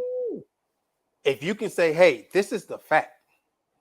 This woman said this was my child. It's not. I raised this child for this amount of time. I invested this much time, this much money, so forth and so on. This is how it has affected me negatively. Boom, boom, boom. like that's a whole different conversation, right? But the problem is a lot of black men don't have these conversations. They just try to shame, bash, belittle. Like the bitterness comes out in other areas. Wow. Because we're not vulnerable enough to say we've gotten got. This is literally exactly what has happened to me, because that makes us look bad. So instead of making us look bad, be vulnerable to share our story, our testimony, our experiences, we rather just bash black women and make general statements. Whoa, wait a minute. Wait a minute. Come on, man. And I'm speaking from facts. I've been working with black men since I was a teenager. I don't know any person who has worked with black men longer than I have. Period. Yeah, to the level that I have. They're called the prison. Where my line is open 24/7. I'm here. Like I've been doing this since I was a teenager. And there's pastors, politicians, whoever, they not there like I'm there. So when I'm telling you what I know about men, I know about men. And I'm talking about a lot of men. Jay, over decades decades of data that I'm talking about. That is so unfair to sit up here and say that black men, first and foremost, this is how I debunk your theory about us not talking about it. Number one, every male outlet that we do talk about it, and I'll use Kevin Samuels, rest in peace to him. People constantly sit up here and say, Kevin Samuels disrespected black women. I have watched Kevin Samuels' material ad nauseum. Kevin Samuels has never disrespected black women. There have been black women who've called in and gotten disrespectful with him, and then he returns that energy. Like a bitch. Huh? Like a bitch. Wow. Okay. See, that's what I'm saying. No matter what it is we do, it's not good enough. So we're supposed to sit here. We're supposed to sit here. So he got catty with a woman, and now we're supposed to praise him. No, I'm not praising him for that. What I'm praising him for is the fact of the matter that no matter what it is you say, critiquing black women, you are always seen as somebody who hates black women, who disrespects black women, and all of this other stuff. And they disrespect us ad nauseum. And it's like we're not supposed to say anything in our defense. And that's bullshit, because there are media outlets out there, male outlets out there that sit up there trying to speak about the black man experience, and they're constantly met with vitriol, ridicule, and even women who try to petition to get them shut down. But you don't never see men doing that with The View, and every last one of them have talked shit about black men. You don't see them doing that with Cocktails with Queens. You don't see them doing that on The Talk, The Real, none of those shows where each and every one of them have shitted on men, black men in particular, but you don't see black men ad nauseum trying to get them shut down. But as soon as Kevin Samuels came out and became a voice for men, you had women lining up to shut him down, because the truth of the matter is his show never started off by addressing women. His show started off by addressing men. And yes, it did. Oh, be known, would you please tell him Kevin Samuels? No, I know exactly what you're talking about. But guess what? His show started by addressing men. If no one watches it, is it a show? Wait. No. Yes. No. Okay. No. His show, the Kevin Samuels show. You moving the goalpost, bro. No. Can I say this? Can I say this? Yes. Farrakhan. Tons of black women follow him, and he criticizes black women all the time. So there is a way to speak to black women. There is a way to empower black women, and Kevin Samuels did not do that. And there isn't a way to speak to black men and empower us either, especially when we're the one. And Farrakhan does it. No. I'm not talking about Farrakhan. I'm talking about the black women that you are being an apologist for. Name a series of black women-led shows where they get up there and they empower black men the way you desire black men to empower them. Well, name one. Queen Afua empowers black men. Queen of who? No other. Afua. AFUA. You should check her out. She's and dope. Who watches that SHOW? A long list of powerful black men. So here's the thing. I'm gonna end this real quick. Yeah, because we passed 1 o'clock. We gotta wrap it up. I'm gonna end this real quick. The difference is we could care less about women's shows. Women will tap in to listen to what a man has to say, which is why we are more responsible and we need to be more effective in our level of communication. We don't watch The View. We don't watch The Real. We don't watch Wendy Williams. We don't watch Because none of we that. know, no. Because we know those are shows for women by women. Our shows That's are not for, why. yes, it is. We have shows that are I watch the like Red I Table said, Talk I don't all the agree with time. I Every don't agree with episode. everything that Fresh and Fit says. I truly don't. But they specifically say this is a show for men. Kevin Samuel said it. This is a show for men. Black women tuned into those shows to critique them about what it is they say about men for men. So that's that to your That's point, my Doug. point. But to So your why? point, Doug, We don't do it to y'all. To your point, Doug. We're supposed to be the leaders, right? You should so start. They need to. If that's what you want, you should start. Get you a band of men, and y'all should start calling up to these shows or tune into these shows. That's not what I want. Don't do that. Don't do that. We got to stop. We got to stop manipulating you want them to people's be words. quiet? No, that is not what I said. No, come on, dog. Like for real, be knowing. Come on, I get it. I get it. We have our friendly banter, but don't manipulate what I said. No, I'm not. But if your complaint is they always criticizing us and we don't criticize them. No, that is not my complaint, bro. That was never my complaint. I've never complained about them criticizing us because be knowing you've been on this show with me long enough. Okay, but wait. The problem with us is confused. we don't listen. We don't listen to receive. We listen to respond. I have never criticized Black women for criticizing us because, Brian, you have heard me. Wait. You have heard me say I'm an equal opportunity shit talker, number one. And number two, you have heard me say we do deserve some of the criticism. Haven't you heard me say that? My issue is the fact that they criticize us. Because I even said it in this, broadcast. I said my problem is not the criticizing of us, but the fact that they are deified as the result of criticizing us. That they go beneath the radar of reproach while constantly our faults and our flaws are being skylined. What I'm saying is, if you want to criticize us, fine, I'm all here for it, especially if it's factual and it can be justified.